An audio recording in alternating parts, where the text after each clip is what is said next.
అదే RTV app వార్తల్ని క్షణాల్లో చదివే అవకాశం ఉంటుంది. ఒక న్యూస్ పేపర్, ఒక టెలివిజన్ ఛానల్ మీ చేతుల్లో ఎప్పుడూ ఉంటాయి. నమస్తే, welcome to RTV అన్సెన్సార్డ్.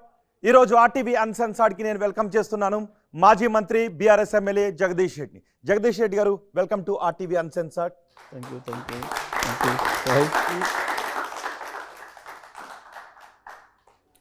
Jagadish Reddy, ప్రత్యేక తెలంగాణలో ఓటమి ఎరుగని ఎమ్మెల్యేలలో ఆయన కూడా ఒకరు. గత ప్రభుత్వంలో ఆయన విద్యుత్ శాఖ మంత్రిగా పనిచేశారు. కానీ ప్రస్తుతం నల్గొండ జిల్లా నుంచి ఎన్నికైన ఒకే ఒక బీఆర్ఎస్ ఎమ్మెల్యే. ఇప్పటికే కాంగ్రెస్ అంటోంది మేము గేట్లు ఎత్తేసాం, బీఆర్ఎస్ ఖాళీ అయిపోతుందని. మరి కాంగ్రెస్ గేట్లకు తాళాలు వేసే వ్యూహం బీఆర్ఎస్ నేతల దగ్గర ఏముంది? వాటితో పాటు మొత్తం తెలంగాణ వ్యాప్తంగా ప్రస్తుత రాజకీయ పరిస్థితులు, పరిణామాలపై మాట్లాడదాం మాజీ మంత్రి సూర్యాపేట ఎమ్మెల్యే జగదీష్ రెడ్డితో. జగదీష్ రెడ్డి గారు, ఎలా ఉన్నారు? Fine, good. జగదీష్ రెడ్డి గారు, నా ఫస్ట్ క్వశ్చన్, కాంగ్రెస్ అంటుంది గేట్లు ఎత్తేసాం, బీఆర్ఎస్ ఖాళీ అయిపోతుందని. మరి ఆ కాంగ్రెస్ గేట్లకు తాళాలు వేసే వ్యూహం మీ దగ్గర ఏమన్నా ఉందా? కాంగ్రెస్ గేట్లు ఎత్తింది వాస్తవమే, కొంతమంది నాయకులు అందులో పోతుంది వాస్తవమే, కానీ ప్రజలు దాంట్లోంచి బయటకు వచ్చేస్తున్నారు. ప్రజలు కాంగ్రెస్ మాయలోంచి బయటకు వచ్చేస్తున్నారు. ఇది ప్రధానమైంది. కాంగ్రెస్ గేట్లు ఎత్తడం వల్ల కాంగ్రెస్కి నష్టం తప్ప ఇంకెవరు కూడా నష్టం లేదు. పోతే మా దగ్గర నుంచి వేల మీద లెక్కబెట్టి లీడర్లు పోతారు. కానీ లీడర్లను చూసి తయారు చేసే శక్తి ఉన్న నాయకుడు కేసీఆర్ మామూలు నాయకుడు కాదు. లీడర్లను ఉత్పత్తి చేయగలిగిన కేంద్రం బీఆర్ఎస్ పార్టీ. కాబట్టి కేసీఆర్ ఒకడు ఉంటే చాలు బీఆర్ఎస్ పార్టీకి, ఆటోమేటిక్గా లీడర్లు తయారు చేసుకుంటాడు. కాంగ్రెస్ గేట్లు ఎత్తడం వల్ల ప్రజలు వరదలాగా బయటకు వస్తున్నారు కాంగ్రెస్ నుంచి. 100 రోజుల్లోనే తేలిపోయింది కాంగ్రెస్ సత్తా. వీళ్ళతో పరిపాలన చేతగదని, పరిపాలన విషయంలో ప్రజల పట్ల పట్టింపు లేదని, వీళ్ళ వసూళ్ళు ముడుపులు చెల్లించడం తప్ప వీళ్ళకి ఇంకోటి లేదని ప్రజలకు అర్థమైపోయింది. తప్పకుండా గేట్లు నాయకులు ఒక గేట్లోంచి వస్తే ప్రజలు వేలాదిగా లక్షలాదిగా ఇంకో గేట్లోంచి వెళ్ళిపోతున్నారు. కానీ ఇది కాంగ్రెస్ జరుగుతున్నది. కాంగ్రెస్ చెరువులోకి ఇన్ఫ్లో కనబడుతోంది, అక్కడ నుంచి అవుట్ఫ్లో ప్రజలు బయటకు వస్తున్నారని ఏ ఆధారాలతో చెప్పగలరు? 100% మీరు ఇప్పుడు పోయి సర్వే చేసినా తెలుస్తుంది, అందులో సందేహం లేదు. గతంలో మాకు జరిగింది కూడా అదే కదా. గతంలో మేము ఈ కాంగ్రెస్ నాయకులను తీసుకోవడం వల్లనే ప్రజల్లో ఒక వ్యతిరేకత వచ్చిందనే మాటను నిజమేనా? చాలాసార్లు మాట్లాడుకున్నాం, విన్నాం, జరిగింది కూడా, కనిపించింది కదా, మనకు కళ్ళ ముందు కనపడింది కదా. దానివల్ల జరిగిన నష్టం, అందులో సందేహం ఏం లేదు. కాబట్టి అదే జరుగుద్ది ఇప్పుడు కూడా. అంటే అప్పట్లో కాంగ్రెస్ గేట్లకు గండి కొట్టిన మూలంగా బీఆర్ఎస్ కు మొన్నటి ఎన్నికల్లో ఎదురు దెబ్బ తగిలింది అన్న దాంతో అది కూడా ఒక కారణం, అందులో సందేహం లేదు. సో కాంగ్రెస్ నుంచి అప్పటి నేతలను తీసుకోకుండా ఉండుంటే బాగుండేది అనేది ప్రజల అభిప్రాయంగా మనకు కనపడదు. అదే కారణమా? ప్రజలు వాళ్ళ వాటిలో చెప్పిన అదొకటి కాదని చెప్పిన అది కూడా ఒక కారణమైందనే విషయాన్ని ప్రజలు మాట్లాడుకుంటున్నారు. మేము మీకు సరిపోని ఇచ్చినాము, అనవసరంగా వాళ్ళని తీసుకొచ్చి కలుషితం చేసినారన్న మాట చెప్పినారు వాళ్ళు, అందులో సందేహం లేదు. అయితే ఇక్కడ పార్టీలు మారడాలు, అధికార పార్టీలోకి పోవడాలు అనే విషయాల్ని ఇవాళ మనం కొత్తగా చూడడం లేదు. ఒక టీఆర్ఎస్ పార్టీ, కాంగ్రెస్ పార్టీకి సంబంధించిన వ్యవహారం కాదు ఇది. ఇప్పుడు 40 సంవత్సరాల క్రితం ప్రారంభమైంది స్వతంత్ర భారతదేశంలో. చరణ్ సింగ్తో మొదలైంది పార్టీలు మారడం అనేది, అధికారం కొరకు మారడం అనేది, అధికారంలోకి మారడం అనేది భారతదేశ రాజకీయ చరిత్రలో సర్వసాధారణమైపోయిన విషయం. ఇప్పుడు పర్టికులర్గా కేంద్రంలో బీజేపీ వచ్చిన తర్వాత అసలు ప్రభుత్వాలని రాత్రికి రాత్రి మార్చేసేసి ముఖ్యమంత్రిని కాంగ్రెస్ పార్టీ ముఖ్యమంత్రులు తీసేసి తెల్లారికి బీజేపీ ముఖ్యమంత్రులు చేసేసినారు. స్పష్టంగా కనపడ్డది మనకు అది. ఇక్కడ కూడా మేము కొంతమంది తీసుకున్నాం, అందులో సందేహం ఏం లేదు. ఇవాళ వాళ్ళు అధికారంలో ఉంది కాబట్టి కొంతమంది మాకు వస్తున్నారు అంటున్నారు, తీసుకుంటున్నారు, సందేహం ఏమి. అంటే లోక్సభ ఎన్నికలకు ముందు బీఆర్ఎస్ని ఖాళీ చేయాలనే వ్యూహంతో కాంగ్రెస్ వెళ్తూ ఉంటే లోక్సభను ఎలా ఎదుర్కొంటారు? ఒక పార్టీని అభద్రతను క్రియేట్ ఒక పార్టీని ఖాళీ చేయడం అనేది ఎవరితో చెప్పాను కాదు, ఇంపాసిబుల్. ఒక పార్టీ ఖాళీ చేయలేదు. కొద్దిమంది నాయకులు తీసుకోవచ్చు, 8 మంది నాయకులు తీసుకోవచ్చు తప్ప దానివల్ల పెద్దగా నష్టం జరుగుతుందని అనుకోవట్లేదు. ఎందుకంటే కాంగ్రెస్ పార్టీకి ఇంకా నష్టం జరిగే అవకాశం ఉండే. ఎందుకు ఉంది అంటే కాంగ్రెస్ పార్టీలో నాయకులు ఎవరికి వాళ్ళు సొంతంగా డెవలప్ అయిన వాళ్ళు, అక్కడ ఎవడో ఒక నాయకుడు తయారు చేయలేదు. ఎందుకంటే ఇవాళ ఉన్న వాళ్ళ ముఖ్యమంత్రే మధ్యలో వచ్చినవాడు, మా అయితే 5-6 ఏళ్ళ కింద వచ్చినవాడు, ఆయన సెల్ఫ్గా ఎదిగినవాడు. ఇక్కడ బీఆర్ఎస్ పరిస్థితి కాదు. బీఆర్ఎస్ పార్టీ ఒక నాయకుడి నీడలో పెరుగుతున్న పార్టీ, ఒక నాయకుడి నాయకత్వంలో పెరుగుతున్న పార్టీ, కేసీఆర్ సృష్టించిన పార్టీ. అందులో తన అనేక మంది నాయకులను తయారు చేసిండ్రు. ఇవాళ ఒక మాట చెప్పాలంటే ఒక కాంగ్రెసే ఎందుకు, ఇవాళ బీజేపీ ప్రకటించిన అభ్యర్థుల్లో కూడా సగానికి పైగా అభ్యర్థులు మా పార్టీకి సంబంధించిన నాయకులు, మేము తయారు చేసిన నాయకులు. అంటే వాళ్ళ బలహీనతను తెలియజేస్తూ ఉంది. కాంగ్రెస్ కావచ్చు, బీజేపీ కావచ్చు, వాళ్ళు ఇప్పటికీ కూడా మీడియాలో ఉన్నారు తప్ప, గెలుస్తామనే మాట మీడియాలో ఉంది తప్ప ప్రజల్లో లేదు. నిజంగా ప్రజలకు ఇప్పటికి కూడా బీఆర్ఎస్ పార్టీకి ఆదరణ ఉంది, బీఆర్ఎస్ నాయకులకు ఆదరణ ఉంది, వాళ్ళకి నాయకత్వ కొరత ఉంది కాబట్టి వాళ్ళు మా దానికి తీసుకుంటున్నారు. రెండు పార్టీలలో కూడా ప్రధాన పార్టీలలో అభ్యర్థులు బీఆర్ఎస్ పార్టీ నాయకులే అని అంటే దానికి బీఆర్ఎస్ పార్టీ ఎంత బలంగా ఉంది, బీఆర్ఎస్ పార్టీకి నాయకత్వం ఎంత బలంగా ఉంది అనేది మనకు స్పష్టంగా అర్థమవుతా ఉంది. ఇది దాన్ని మీరు వాళ్ళ బలహీనతగా చూడండి, వాళ్ళ బలంగా చూడొద్దు, ఇది వాళ్ళ బలహీనతగా చూడాలి. మనం ఇక్కడ ఇప్పటికీ కూడా ఈ రాష్ట్రంలో స్ట్రాంగెస్ట్ పార్టీ బీఆర్ఎస్ఏ, నాయకులను తయారు చూడాలంటే గతంలో బీఆర్ఎస్ లోకి వచ్చినప్పుడు కూడా బీఆర్ఎస్ బలహీనతగా చూడాలి. అవును, మేము ఆ రోజు చెప్పినాం స్పష్టంగా ఏమని, రాజకీయంగా స్థిరత్వం కావాలి తెలంగాణకి, అవతల కుట్రలు జరుగుతూ ఉన్నాయి, తెలంగాణ కొత్తగా ఏర్పడ్డ రాష్ట్రం, దీన్ని చిన్నభిన్నం చేయడం కొరకు ఇంకా ఆనాటి తెలంగాణ వ్యతిరేకులు ఎవరైతున్నారో చంద్రబాబు నాయకత్వంలో ఉన్న మిగతా అందరూ కూడా, కాంగ్రెస్ కావచ్చు, బీజేపీ కావచ్చు, టీఆర్ఎస్, తెలుగుదేశం కావచ్చు, తెలంగాణ లేకుండా చేయాలి, తెలంగాణ అస్తిత్వం లేకుండా చేయాలన్న కుట్రలతో ఉన్నవాళ్ళు కాబట్టి దీనికి స్థిరత్వం ఏర్పరచుకోవడం కొరకు మేము ఓపెన్ కాల్ చేసినాం. రండి, అందరూ కూడా రండి, బలం చేసుకోవాలి తెలంగాణను, తెలంగాణకు ఒక రాజకీయ పునాది ఏర్పడాలి మనకు తప్పకుండా అని చెప్పి ఓపెన్గా చెప్పినాం, చేసినాం, అందులో సందేహం లేదు. మొదటిసారి ప్రజలు ఆమోదించారు, ఆ తర్వాత ప్రజలు 88 సీట్లు ఇచ్చినారు, మాకు సరిపోని బలం ఇచ్చినారు, అది గమనించి కేసీఆర్ ఆలోచన గమనించి. ఆ తర్వాత రెండోసారి తీసుకోవడానికి మాత్రం ప్రజలు ఎందుకు ఇష్టపడలేదనే విషయం మనకు స్పష్టంగా కనపడింది. ఇక్కడ ఇప్పుడు కూడా కాంగ్రెస్ మీద బీఆర్ఎస్ అవే కుట్రలు చేస్తుందా? అప్పుడు బీఆర్ఎస్ ఏదైతే మా పైన కుట్రలు చేస్తున్నారని బీఆర్ఎస్ భయపడిందో, ఇప్పుడు కాంగ్రెస్ పైన అవే కుట్రలు జరుగుతున్నాయా? కాంగ్రెస్ పైన కుట్రలు జరిగి అక్కరే లేదు, వాళ్ళు తీసేసుకుంటారు తప్ప. చాలా మంది బీఆర్ఎస్ నేతలు అన్నారు కాంగ్రెస్ ప్రభుత్వం లేదు, కూలిపోయే ప్రభుత్వం. మా వాళ్ళు కింది స్థాయిలో ఒకరిద్దరు నాయకులు అనాలే కానీ ఎప్పుడు కూడా మా పైనుంచి వెళ్ళి కేసీఆర్ గారి నుంచి ఎప్పుడు అటువంటి మాట రాలేదు, ఎన్నడూ కూడా చర్చ కూడా జరగలేదు. వారు ఒకటే మాట చెప్పినారు, మాకు కొద్ది రోజుల్లోనే ఆ ప్రభుత్వం ఏర్పడిన తెల్లవారి మమ్మల్ని పిలిచినప్పుడు చెప్పినారు స్పష్టంగా, మీరు ఏం తొందరపడకండి, ఎవరిని మనకండి, వాళ్ళు సెటిల్ కానివ్వండి, చూద్దాం 5-6 నెలలు ఎట్లా నడుస్తుంది ప్రభుత్వం, ప్రజల నుంచి ఏం రియాక్షన్ ఉంటుందో చూద్దాం, ఆ తర్వాత మాట్లాడదాం, మనం ఇప్పుడు తొందరపడి ఏమనొద్దు అన్నమాట కూడా చెప్పినారు మాకు కేసీఆర్ గారు. కొంతమంది నాయకులు ఆ కార్యకర్తలలో పోయినప్పుడు ఏదో వాళ్ళకి ధైర్యం ఇవ్వడం కొరకు ఇంకో రకంగానో మాట్లాడినారేమో ఒకరిద్దరు చిన్న నాయకులు, కానీ పార్టీ విధానం అది కాదు, కేసీఆర్ ఆలోచన అది కానే కాదు. కానీ మీ జిల్లా నుంచి కూడా నేతలను ఆపుకోలేకపోయారు, మీరు మంత్రిగా పనిచేశారు, ఇంకా కొంతమంది వెళ్ళిపోవడానికి సిద్ధంగా ఉన్నారు. ఉంటారు, సహజమైన విషయం, స్పష్టంగా కనబడుతుంది మనకి. ఇప్పుడు అధికారం లేకుండా 4 రోజులు నిలబడలేని పరిస్థితి వచ్చింది కొంతమంది. డైరెక్ట్ అడుగుతున్నాను, గుత్తా సుఖేందర్ రెడ్డి ఉంటారనుకుంటున్నారు, వెళ్ళిపోతారనుకుంటున్నారు? నేను ఒక వ్యక్తి గురించి వెళ్ళి మాట్లాడాను, కానీ కొంతమంది పోతుండనేది మాట వాస్తవం, కొంతమందికి నిలకడ లేకుంటుందనే మాట వాస్తవం, కొంతమంది గతంలో కూడా ఇట్లా మారిన చరిత్ర ఉన్న వాళ్ళు ఉన్న మాట వాస్తవం. నేను వీళ్ళు వాళ్ళ పేర్లు పెట్టాను, నేను ఎడుగు లెక్క పెట్టలేదు. గుత్తా సుఖేందర్ రెడ్డి పార్టీ పేరే నేను మాట్లాడలేదు ఇప్పటివరకు, ఐ నెవర్. గుత్తా సుఖేందర్ రెడ్డి పేరే నా నోటి నుంచి ఎప్పుడు రాలేదు 10 ఏళ్ళలో. మీ నోటి నుంచి ఆయన పేరు పలకడానికి ఇష్టపడడం లేదు, మీకు ఆయనకి ఏమైనా అక్కడ రాలేదు ఉంటున్నాను నేను. ఎందుకంటే అసలు దాని గురించి చర్చనే కాదు, ఆయన గురించి ఎవరు చర్చ చేయరు మా దగ్గర, మీరే ఎందుకో చేస్తారు. నేత కదా, నేను ఏమంటాను, అది చర్చ జరగలేదు, చర్చ కాదు అది. కానీ నల్గొండలో మీటింగ్ జరిగినప్పుడు కేటీఆర్, హరీష్తో సహా అందరూ గుత్తా సుఖేందర్ ఇంటికి వెళ్ళారు, అక్కడ లంచ్ చేశారు, మీరు ఎందుకు దూరంగా ఉన్నారు? లంచ్కి ఇక్కడికి పడితే అక్కడ పోవచ్చు, మీకు ఆయనకు మధ్యలో గ్యాప్ ఉందని చెప్పదలుచుకున్నారు. నేను బిజీలో ఉన్నాను, నేను ఆ ఏర్పాట్లలో ఉన్నాను, నేను మొత్తం కూడా ఆ పార్కింగ్ ఏర్పాట్లు, మిగతా ఏర్పాట్లు, ఆ పనిలో ఉన్నాను. సో పెద్ద కాదానికి ఏముంది, ఒకరింటికి భోజనం చేయడం పెద్ద ఇష్యూనా? నేను అంతకుముందు నేను చేసి వచ్చాను అక్కడ, ఇది కాదానికి ఏముంటుంది ఇష్యూ?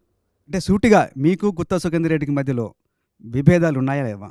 అసలు అటువంటి చర్చనే లేదు ఇప్పుడు కూడా, అసలు నాకు ఆలోచన కూడా లేదు. అసలు ఎందుకు ఉండాలి విభేదాలు ఉండాల్సిన అవసరం ఏంది? బయట చర్చ ఎమ్మెల్యే సీటుకు పోటీ రాలే, ఆయన నా మంత్రి పదవికి పోటీ రాలే, లేకపోతే ఇంకొకటి లేదు, ఆయన ఒకే శాసన మండలి సభ్యుడు, ఆయనకి అది ఇచ్చినాము.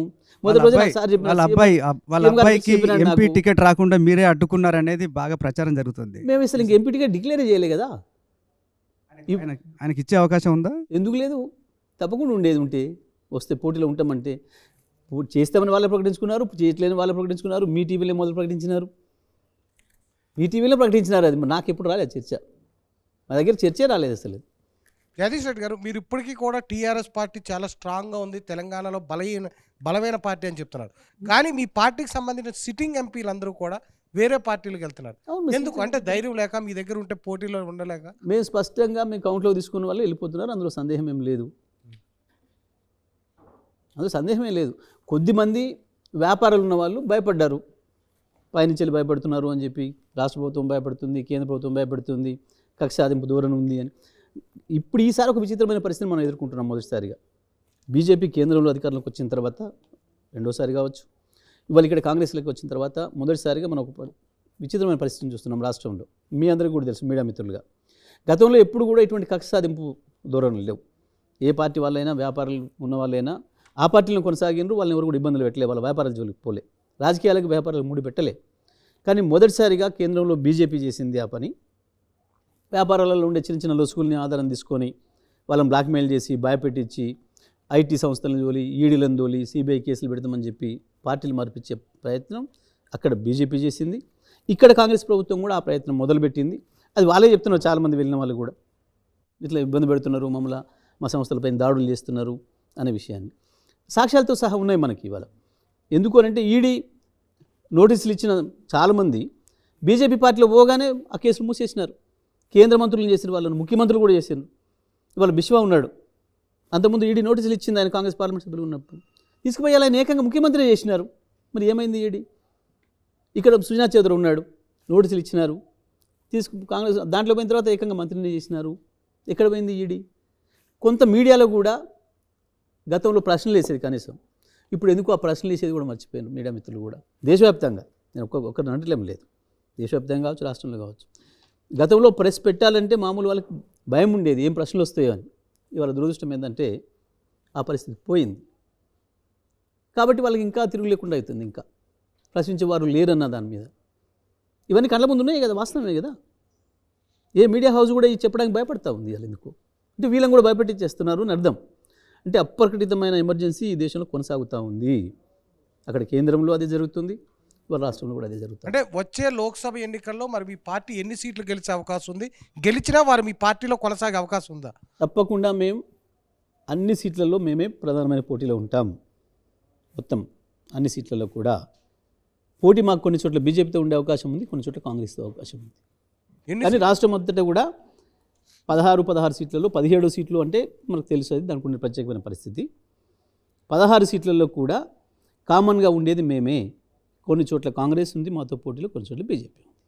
అంటే గత ఎన్నికల్లో 16 అవకాశం ఉంది మాకు, 16 అవకాశం ఉంది, మాకే ఉంది. కానీ కొన్ని సర్వేలు మాత్రం మీరు గత ఎన్నికల్లో 9 సీట్లు గెలిచారు, అప్పుడు కాంగ్రెస్ ఎన్ని స్థానాలను అయితే గెలిచింది, ఇప్పుడు మీరు అన్ని స్థానాలకు పరిమితమయ్యే అవకాశం ఉందని ఇంకా మీరు రాసుకోవడానికి, మీడియా మిత్రులు చెప్పుకోవడానికి, సర్వే సంస్థలు చెప్పుకోవడానికి పనికొచ్చే విషయాలు తప్ప అవి ఏవీ లెక్కలే కావు.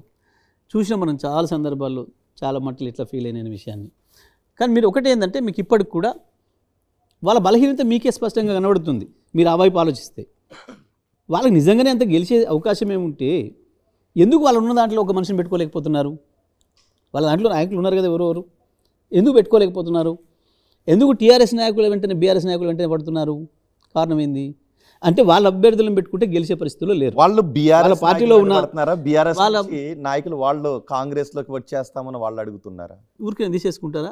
ఇప్పుడు మీ టీవీ ఉంది, ఎవరెవరు నేను ఉండాల్సిందే రోహిత్ ప్లేస్లో అంటే ఊరికే మీరు రోహిత్ ప్లేస్లో ఇంకోరు, రోహిత్ కాకుండా ఇంకోరు అవసరం ఉన్నా కూడా తీసుకుంటారు. కానీ మీకు అవసరం ఉంటే తీసుకుంటారు, మీరు పిలుస్తారు. కానీ వాడు వచ్చి నాకు ఇవ్వాల్సిందే ఒకరంటే ఇస్తారా? కానీ పార్టీలో తీసుకొని పక్కన పడేయచ్చు, కానీ మీరు సీటే ఇవ్వలేరు కదా. సీట్ ఇవ్వాలంటే మీకు ఆ సీట్లో ఈయనైతేనే గెలుస్తాడు. ఇప్పుడు నాకు ఉన్న బలం సరిపోవట్లేదు, ఆయనతో 10 మంది తీసుకొని వస్తే ఇంకో 10 ఓట్లు తెస్తే నేను గెలుస్తాను అనుకున్నప్పుడు కదా. జనరల్ ఏ పార్టీ ఏం చేస్తుంది, నా దగ్గర 90 ఉన్నా నేను గెలవను, ఇంకొక 10 ఉన్నవాడిని పట్టుకొచ్చుకుంటే నేను గెలుస్తాను అనుకున్నప్పుడు తెచ్చుకుంటుంది. అంటే ఇప్పటికీ కూడా ఆ పార్టీలకి ఏ స్థానం మీద కూడా మేము గెలుస్తామన్న విశ్వాసం లేదు. అది కాంగ్రెస్ అయినా బీజేపీ అయినా ఉన్న బలం సరిపోదనే భావనలో ఉన్నారు. అందుకే ఇవాళ బీఆర్ఎస్ పార్టీ నుంచి ఎంతో కొంత ఓటుని తీసుకొచ్చుకుంటాడేమో, అయినా తీసుకొచ్చుకుంటే మేము గెలుస్తామేమో, మాకు ఏమైనా ఫలితం వస్తుందేమో అనుకూలంగా అనే ఉద్దేశంతో తీసుకుంటున్నారు. ఇది వాస్తవం. కానీ సీఎం రేవంత్ రెడ్డి కానీ బీజేపీ అగ్రనాయకులు కానీ బీఆర్ఎస్ అనేది ముగిసిన అధ్యాయం, ఇక బీఆర్ఎస్ అనే పార్టీ తెలంగాణలో కనుమరుగవడం ఖాయమని చెప్తున్నారు. వాళ్ళు అనుకుంటారు, వాళ్ళు అనుకున్నది మాత్రం కాదు కదా. వాళ్ళు అనుకుంటే వాళ్ళ కోరిక అది, వాళ్ళ కోరికలు నెరవేర్చడానికి ప్రజలకి ఏం అవసరం ఉంటుంది? ప్రజలకు ఏ నాయకుడు కావాలి, ఏ పార్టీ కావాలనేది ప్రజలు నిర్ణయించుకుంటారు. నేను కూడా అనొచ్చు, నేను అనడానికి ఏముంది? బీజేపీ కూడా ఉండదు అని నేను కూడా అనొచ్చు, కాంగ్రెస్ కూడా ఉండదు అని నేను కూడా అనొచ్చు.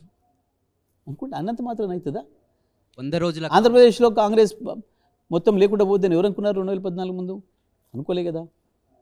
తెలంగాణలో కూడా ఇప్పుడు వస్తుందని అనుకోలేదు వాస్తవానికి. అంటే ప్రజలు ఇప్పటికీ బీఆర్ఎస్ని కేసీఆర్ 100% ఈ 100 రోజుల్లోనే కేసీఆర్ లేని లోపమేందో ప్రజలు గమనించినారు. ఇప్పటికీ బీఆర్ఎస్ పార్టీ లేని లోపమేందో ప్రజలు గమనించారు. అందుకే చెప్తున్నా, వాళ్ళు గేట్లు ఓపెన్ చేసేసి నాయకులను తీసుకుంటున్నారేమో కానీ ప్రజలు వెళ్ళిపోతున్నారు. అది కానీ గుర్తుపెట్టుకోవాలి. వాళ్ళు ఈ 100 రోజుల పాలనే రెఫరెండంగా రేపు పార్లమెంట్ ఎన్నికలకు వెళ్తున్నాం, రెఫరెండంగా దీన్ని భావిస్తున్నాం అని కూడా చెప్తున్నారు. వాళ్ళే 100 రోజుల కాదు. పాలనపై మీ అభిప్రాయం? వాళ్ళే కాదు, ఎవరమైనా తప్పకుండా భారత పార్లమెంటరీ ప్రజాస్వామ్యంలో ఏ ఎన్నికైనా ఆయా పార్టీల యొక్క పనితనాన్ని గీటరాయి, అందులో సందేహమే లేదు, అందులో తప్పించుకోవడానికి వీల్లేదు. ఫలితాలు నెగిటివ్ వచ్చినా పాజిటివ్ వచ్చినా ఒప్పుకొని తీరాల్సింది ఎవరమైనా సరే. ఎందుకంటే ఎన్నికలే కదా పార్టీల పనితీరుకు ప్రభుత్వాల పనితీరుకు గీటరాయి. ప్రభుత్వంలో ఉన్న పార్టీకి ప్రభుత్వం పనితీరు గీటరాయి అవుతుంది, ప్రతిపక్షంగా ఉన్న పార్టీకి ప్రతిపక్ష పార్టీగా వాళ్ళ పని విధానానికి గీటరాయి అవుతుంది.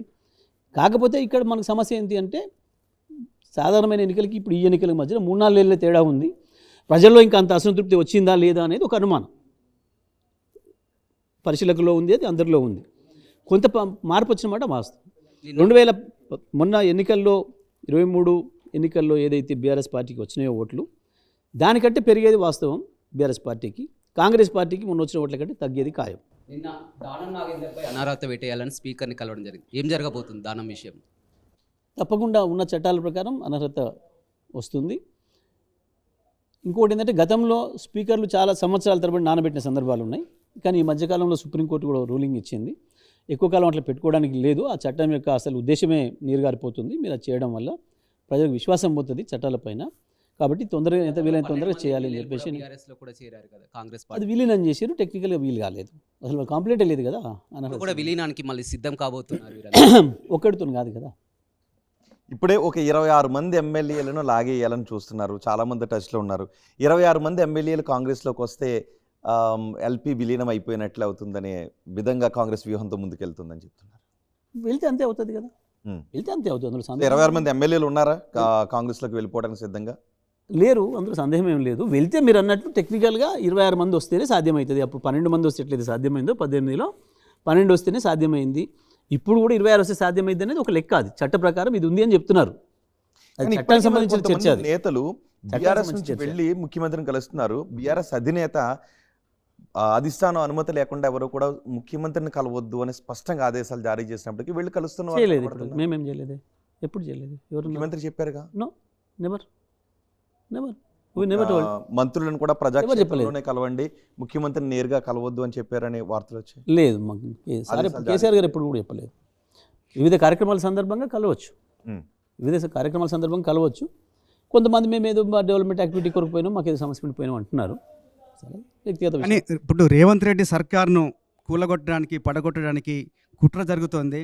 ఆ కుట్రను అడ్డుకోవడం కోసమే కాంగ్రెస్ వాళ్ళు బీఆర్ఎస్ నుంచి ఎమ్మెల్యేని తీసుకుంటున్నారనేది వాదన. స్వయంగా రేవంత్ రెడ్డే చెప్పాడు, నా ప్రభుత్వాన్ని పడగొట్టడానికి కుట్ర జరుగుతుంది. రేవంత్ రెడ్డి జరుగుతుందా తీసుకున్న లేదా? వాళ్ళను వాళ్ళకి సంబంధించిన లీగలైజ్ చేసుకోవడానికి ఆ మాటలు చెప్పి ఉండొచ్చు. కానీ రేవంత్ రెడ్డిని పడగొట్టడానికి కుట్ర జరుగుతుందంటే ఎక్కడ ఏ ప్లేస్లో జరిగింది, ఎవరి ద్వారా జరిగింది, ఆయన పార్టీలు దానికి సహకరించిన వాళ్ళు అంటే ఇక్కడ ఒక్కటే నిమిషం చంద్రమౌళి గారు, ఆయన ప్రభుత్వానికి కూలగొట్టడానికి కుట్ర జరగాలంటే ఆయన పార్టీలో ఉన్న వాళ్ళు ఎవరు సహకరించాలి కదా, వాళ్ళ పేర్లు బయట పెట్టమనండి. మీరు అడిగండి ఆ ప్రశ్న. ఆయన మాట్లాడినప్పుడు నేను అదే అంటున్నాను. ఇక్కడ విలేకరుల మిత్రులు నేను అంటున్నాను, ఏ విజ్ఞప్తి ఏంటంటే రాష్ట్రంలో అయినా దేశంలో అయినా ఆయన మాట చెప్పినప్పుడు వెంటనే అడగాల్సిన ప్రశ్న ఏంది, మీ పార్టీలో ఎవరు సహకరించితేనే కదా కుట్ర జరగడం అనేది.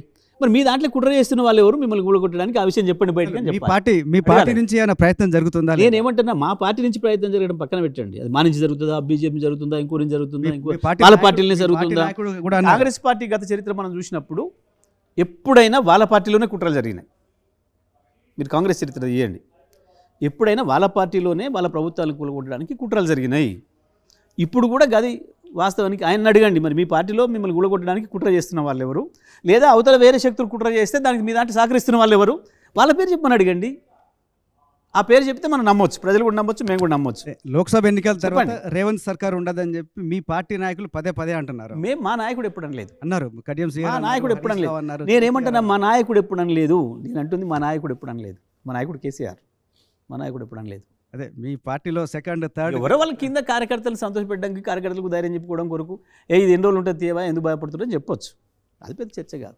జగదీష్ రెడ్డి గారు, అసెంబ్లీ సాక్షిగా గత ప్రభుత్వం పూర్తిగా కూడా విద్యుత్ అంశంలో అవకతవకలకు పాల్పడ్డది, వాళ్ళందరినీ కూడా జైలుకు పంపిస్తాను రేవంత్ రెడ్డి సవాల్ చేశారు. నిజంగా అన్ని అవకతవకలు జరిగాయా? అసలు ఒకటి జరిగితే రావాలి కదా బయటికి. ఇప్పుడు 100 రోజులు అయింది, ఒకటికి ఇక్కడ తప్పు జరిగిందని చూపించారా? ఇప్పుడు అవకతవకలు ఇప్పుడు జరుగుతున్నాయని ప్రజలు చెప్తున్నారు. ప్రజలు ఎందుకు మీ టీవీలో కూడా కనపడుతుంది, మీ స్టూడియోలో కూడా కనపడుతుండొచ్చు.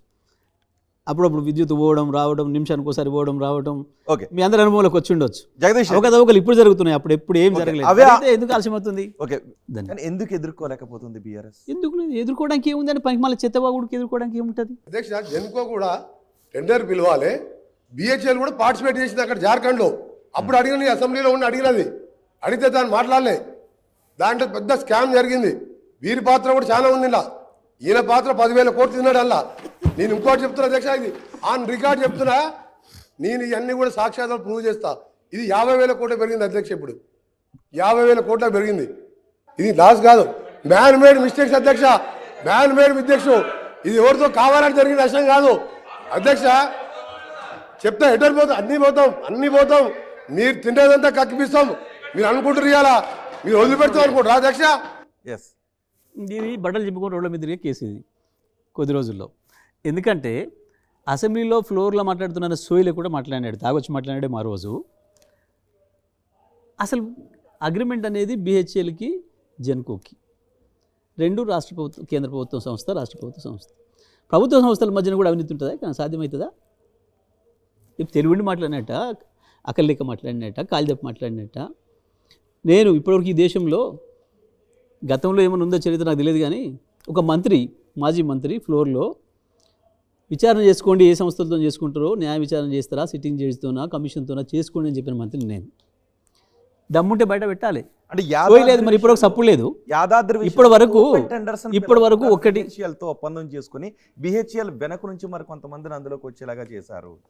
అదేంటంటే నేను అనేది, బిహెచ్ఎల్ కేంద్ర ప్రభుత్వ సంస్థ, కేంద్ర ప్రభుత్వం వాళ్ళ ఆధ్వర్యంలో ఉంది, వాళ్ళు కూడా చాలా మాట్లాడుతున్నారు. ఒకటే నిమిషాలు పెట్టాలి కదా. బిహెచ్ఎల్ నుంచి ఎవడన్నా డబ్బులు ఇస్తాడా?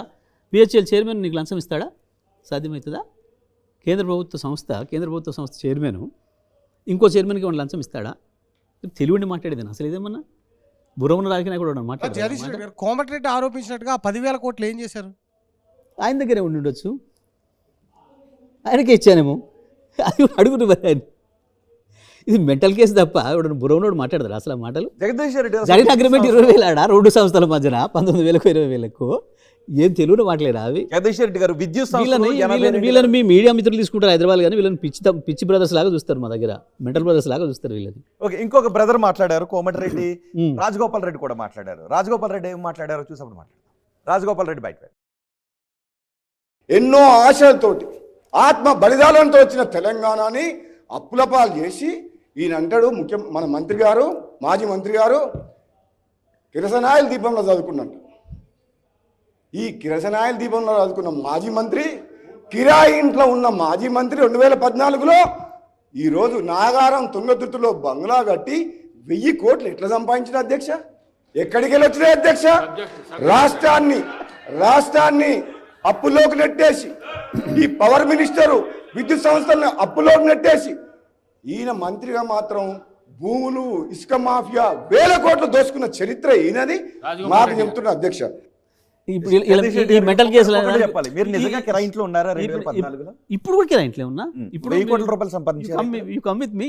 ఇప్పుడు కూడా ఈయన 1000 అంటాడు, అలా నేను 10,000 అంటాడు. మళ్ళీ ఆయన 10,000 తర్వాత మీరు ఇంకో తొందరపడి తీసేసారు. ఇంకోటి 20,000 కూడా ఉంది దాంట్లో, అలా అన్న దాంట్లో 20,000 కూడా ఉంది. అదే మరి వాళ్ళు చెప్పాలి, చూపిస్తే కనీసం కొంతనే తీసుకుందాం. దాంట్లో ఇద్దరు అల్లములు వచ్చేస్తే ఏడు దాచిపెట్టిన ఒక పర గడపర పట్టుకొస్తే తీద్దాం. గింత మెంటల్ కేసులు వీళ్ళు ఏడ మాట్లాడుతున్నామో సోయలేదు. అయితే నేను మీకు ఇంకొకటి చెప్పాలి, తప్పకుండా వీళ్ళ మీద తగు సందర్భంలో బ్రహ్మాండమైన చర్యలు తీసుకుంటాను నేను. ఎప్పుడు ఎట్లా ఇరికేయాలనో, ఎక్కడ పెట్టాలనో అన్నీ మంచి రికార్డ్ అయి ఉంటున్నాయి. తప్పించుకోలేరు ఇక దొంగలు. మీడియా ముందు మాట్లాడితేనేమో నేను అట్లనే, మీడియా వాళ్ళు ఇట్లా అన్నారు అందరూ, కానీ నాకు మంచిగా దొరికారు ఫ్లోర్లో. అందుకే నేను ఆ రోజు అవకాశం వదిలిపెట్టకుండా నేను అవకాశం తీసుకున్నా, మంచిగా ఇరికిస్తా. వీళ్ళు మాట్లాడిన మాటలకు 10 ఏళ్ళు ఎంత చెత్తవాగుడు వాగినా వీళ్ళు, నేను మాట్లాడలేదు, ఇప్పుడు రియాక్ట్ కాలేదు. జిల్లాలో ప్రతి సందర్భంలో ఇట్లాంటి చెత్త మాటలే, కానీ నేను ఫ్లోర్లో కాబట్టి వెంటనే రియాక్ట్ అయినా. ఎక్కడ సందర్భం దొరకాలనుకున్నా దొరికిరు మంచిగా. ఈ దొంగలు మాట్లాడిన మాట ఏం చేయబోతున్నారు ఇప్పుడు? ఆ మాటలు ఏం చేయబోతున్నారు? తప్పకుండా ఎక్కడ ఎప్పుడు ఏం చేయాలో నాకు బాగా తెలుసు. ఆ సందర్భంలో చేస్తాను నేను, అది మరొక సందర్భంలో చెప్తా. అంటే ఆల్రెడీ రెడీ చేసుకుని చేస్తూనే ఉన్నా, ఎందుకు పెడతా. కానీ అసలు విద్యుత్ శాఖలో ఏం జరిగింది? కేంద్ర ప్రభుత్వం తక్కువ ధరకే విద్యుత్ని సప్లై చేస్తామని అంటే ఎక్కువ ధరకు ఛత్తీస్గఢ్తో ఒప్పందం చేసుకున్నారు. ఉపయోగించిన కారిడార్ కూడా వందల కోట్ల రూపాయలు అదే rent నేను కడుతున్నారు. అదే అంటున్నాను, ఎక్కడ జరిగిందో లోపం, ఎక్కడ జరిగిందో మిస్టేక్ చూపించాలి. ఛత్తీస్గఢ్ది గవర్నమెంట్ పవర్, ఉమ్, ఇక్కడ తీసుకుంటుంది మన విద్యుత్ సంస్థ. ధర నిర్ణయించేది ఈఆర్సీ. ధర ఎప్పుడు కూడా నిర్ణయించేది ఈఆర్సీ తప్ప ధర మీరు నేను నిర్ణయించుకోవడానికి లేదు. మీరు ఉత్పత్తిదారుడు, నేను కొనుగోలుదారుడైనా ధర నిర్ణయించేది ఈఆర్సీ. ధర నిర్ణయించి ఒక ప్రభుత్వం నుంచి ఇంకో ప్రభుత్వానికి ఇచ్చినప్పుడు అందులో ఇది జరిగిందంటే వాడు నవ్వుతాడు, తెలిసినవాడు. ఒక అబద్ధాన్ని 100 సార్లు ప్రచారం చేసి కొంత మీడియా హౌసెస్ వాళ్ళకి అనుకూలంగా వచ్చినాయి. తెలంగాణ ఉద్యమం పైన వ్యతిరేకత ఉన్న వాళ్ళు, తెలంగాణ రాష్ట్రం ఏర్పడడం ఇష్టం లేని కొన్ని మీడియా సంస్థలకి వీళ్ళు ముందుకు వచ్చిన తర్వాత దొరికింది, వాళ్ళకి కోతి కొబ్బరికాయ దొరికినట్టు దొరికి వాళ్ళు చేసిన ప్రచారం కొంత దుర్మార్గమైన ప్రచారం. దాన్ని కొంత ప్రజల్ని మోసం చేసి నమ్మించే అవకాశం వచ్చింది తప్ప ఆడ ఏమీ లేదు. అయితే అక్కడ సూపర్ క్రిటికల్ టెక్నాలజీకి బదులు సబ్ క్రిటికల్ టెక్నాలజీని, కాలం చెల్లిన టెక్నాలజీని వాడారు. అది మురిగిపోయిన టెక్నాలజీ. వాళ్ళు ఏం చేయాలో తెలియని పరిస్థితుల్లో ఒక ప్రైవేటు సంస్థను కాపాడటానికి తెలంగాణ ప్రభుత్వం BHELతో ఒప్పందం చేసుకుని ఒక ప్రైవేట్ సంస్థ నుంచి అప్పులు ఊపులోంచి బయటపడేసి ప్రభుత్వాన్ని ముంచేశారు. BHEL పెంచే ముఖ్య అవసరం మాకేందండి? BHEL కేంద్ర ప్రభుత్వ సంస్థ.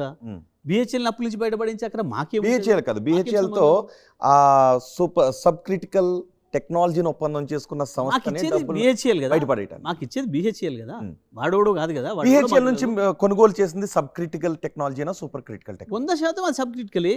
ఇవాళ కూడా సబ్ క్రిటికల్ పెడతా ఉన్నారు. ఇంకా మా తర్వాత 17 సంస్థలు పెడతా ఉన్నాయి. భారతదేశం వీళ్ళకి అసలు మొదలు అది తెలియదు. వాడోడో ఒకటి చెప్పినాడని చెప్పేసి అని ఆ పదాన్ని వాగినారు.